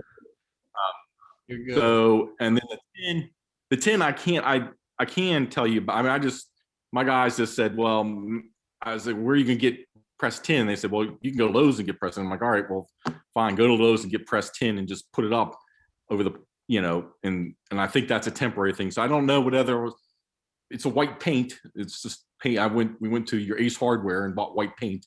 I don't know what other spec sheet you really, what else I can do, what else you want. I don't know what to do.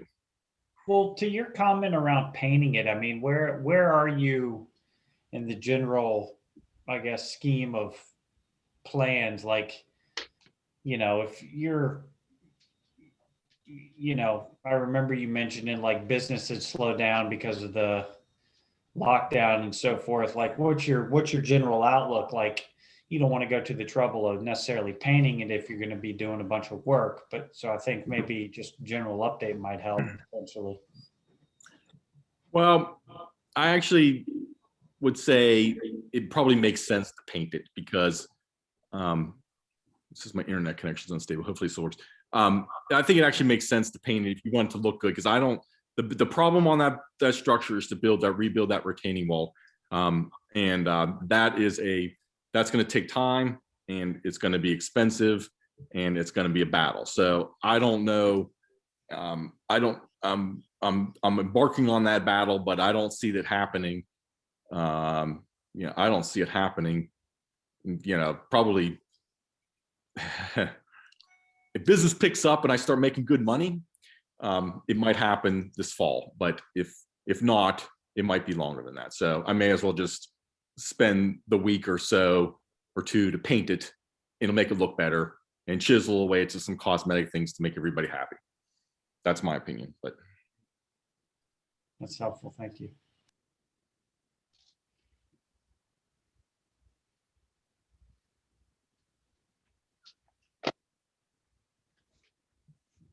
You're on mute, Zach.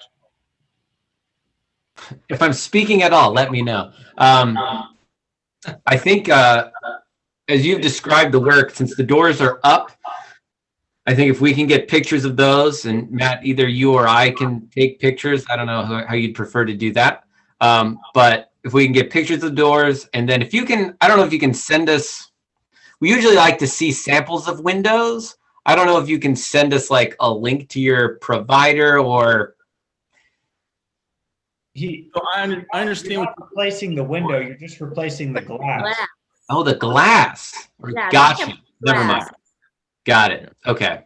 Then that's less an issue. Yeah. So I think, I don't know. I feel good. I think making sure they have pictures of the doors when that smaller window pane is replaced. I think seeing that, verifying that, we'll be looking for that work. And then that should take care of the poor condition rating. Is that adequate to vote tonight, or do you want to check in on progress and vote it next month? I think we should vote on it next month, because that way we can have all the stuff. We'll look at it and then approve it. But I'm pleased with the movement so far. So Okay. Yeah. Then I'll go take a couple of current photos, and Mr. Lucas, can you keep me posted? Either give me a call or send me pictures as you go, and that'll get us a file together by next month, so we can close out. Yep, I can do that. Thank you. Great. Sounds good. All right. See you guys later. Yeah. Thanks for joining us this evening. Really appreciate it. Thank you. And all the work you're doing. All right, see you guys. Bye. All right. It's been a bit of hopscotch, but I think you have covered everything on your agenda, Zach. Well, however it gets done sometimes. Okay. Does the county have any issue with that potential landslide? I've been on that before. The parcel is so small that it's exempt from the county's erosion and sediment control. From their perspective, it's a small landslide, which doesn't do the building any favors. And you heard the kind of urgency of his structural work. But they've already checked that out and exempted it from mudslide risk, which is something else. I didn't know there was a small exemption on that. You know, I'm sorry, Matt, would you just say what you just said, the last part of what you said? I just didn't understand what you said. The county's environmental regulations include erosion and sediment control. As a builder, you can't just dig out a big hillside and risk a mudslide. But they have an exemption on small area for that. So when that digging first happened, we asked that question, and they checked the size of the disturbed area, and it's not such a big piece of earth that it requires that special permit. Okay, From thank their you. perspective, if it made a mudslide, it would be a small mudslide. Okay, thank you. Okay. All right. Without any other members of the public present, I will move us back to informational items. Are there any other informational items to come before the board this evening? Yes, Dollar General.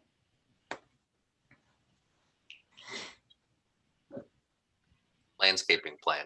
it is not sufficient to rely on other people to be contacting the management. We've been fighting this battle for well over a year, and it's not acceptable.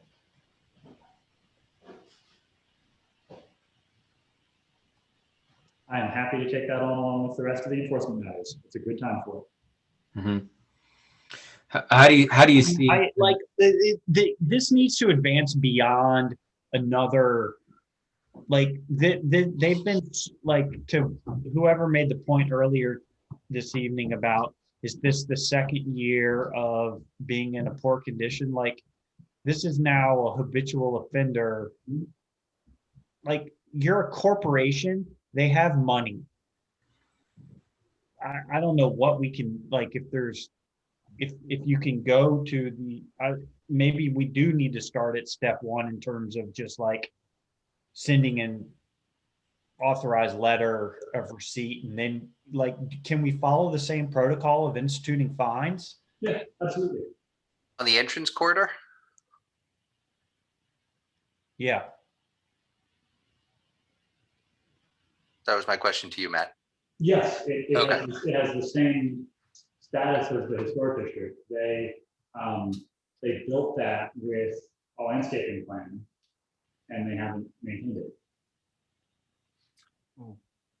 But we're doing the enforcement in the historic district on poor condition. This is just for my own edification. So we would be providing them with notification of what exactly?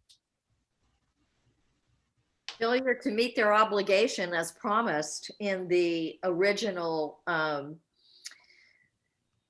Right. They have an original landscaping plan that they brought to us. I'm just wondering what portion of the, or, in the historic district, we catch that by doing the inventory every year. I'm wondering what it is in our ordinance on the entrance corridor that gives us the authority to revisit these permits and say, you need to maintain it to the condition that the permit, approved it at. I imagine it is in there. I just, it's something Matt and I'll dig up and try to find. Question, did we also send a letter to CSX around the depot? Yes. Okay. Has that been signed? I haven't gotten that back from Jacksonville yet, no. Okay. That's the one that travels the farthest. And you mentioned an email to me, Matt, that you'll be meeting with Randy Marcus at some point in the next couple weeks. That's right. So I let him know about this issue, and I'll be able to go over that in detail with him in addition to corporate. This is the legislative affairs rep for CSX for Virginia, who's met with the town on a number of occasions and can be more responsive than the Jacksonville staff. All right. I will also, I've noticed on 2 properties on East Main Street that are not rated poor, but they both have gutter issues right now. Like the gutters have separated from the roof line. I'm not sure how we want, I don't know if that's something we want to get into, like notifying homeowners, like, hey, you've got a thing. If you need to fix that. Yeah, it's not like a poor condition issue, but I'm sure it'll get noted on our inventory next year if it's not fixed. I don't know if that's something we want to pursue or not. But they're out. For your information, that's out there on East Main Street right now. So which ones? The 2 properties next to each other, Stewart's old house, and then the rental property to the east. Okay.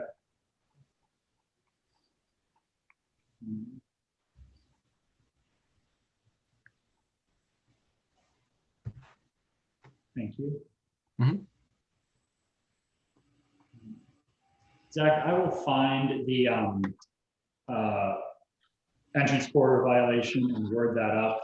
That will probably need town council action to pursue, but I'll get that ready for work session. Okay. That's 2 Mondays away, not this Monday, but the Monday after. Yeah.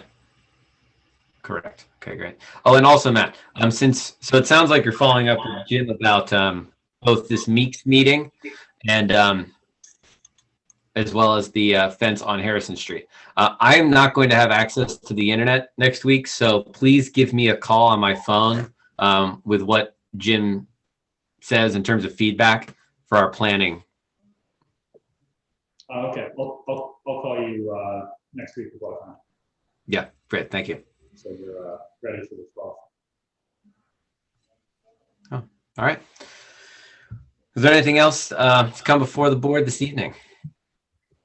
Only a reminder that as we see some of these properties sell in town in the HOD, just, when we see work beginning to take place on some of them, I'm hopeful that the realtors in question have made the new owners aware that they are in an HOD and that if they plan to do things too different, namely the one on Harrison Street, the brick structure. Yes, we caught that earlier this week.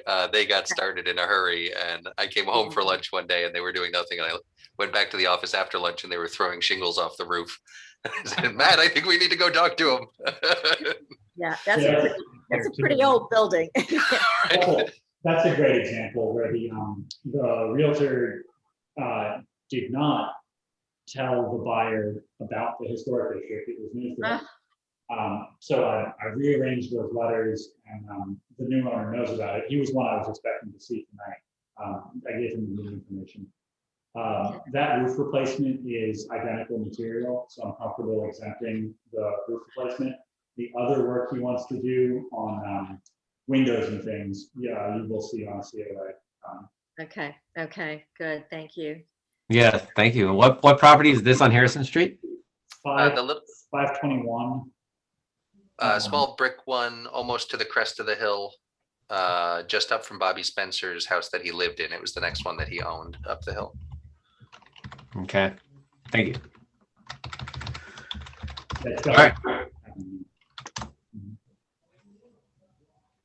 All right, good deal. All right, everyone. Well, thank you for a constructive meeting. I guess next time we can plan to meet with our two fence property owners, at least that. Hopefully we'll have some more folks talking about poor condition properties.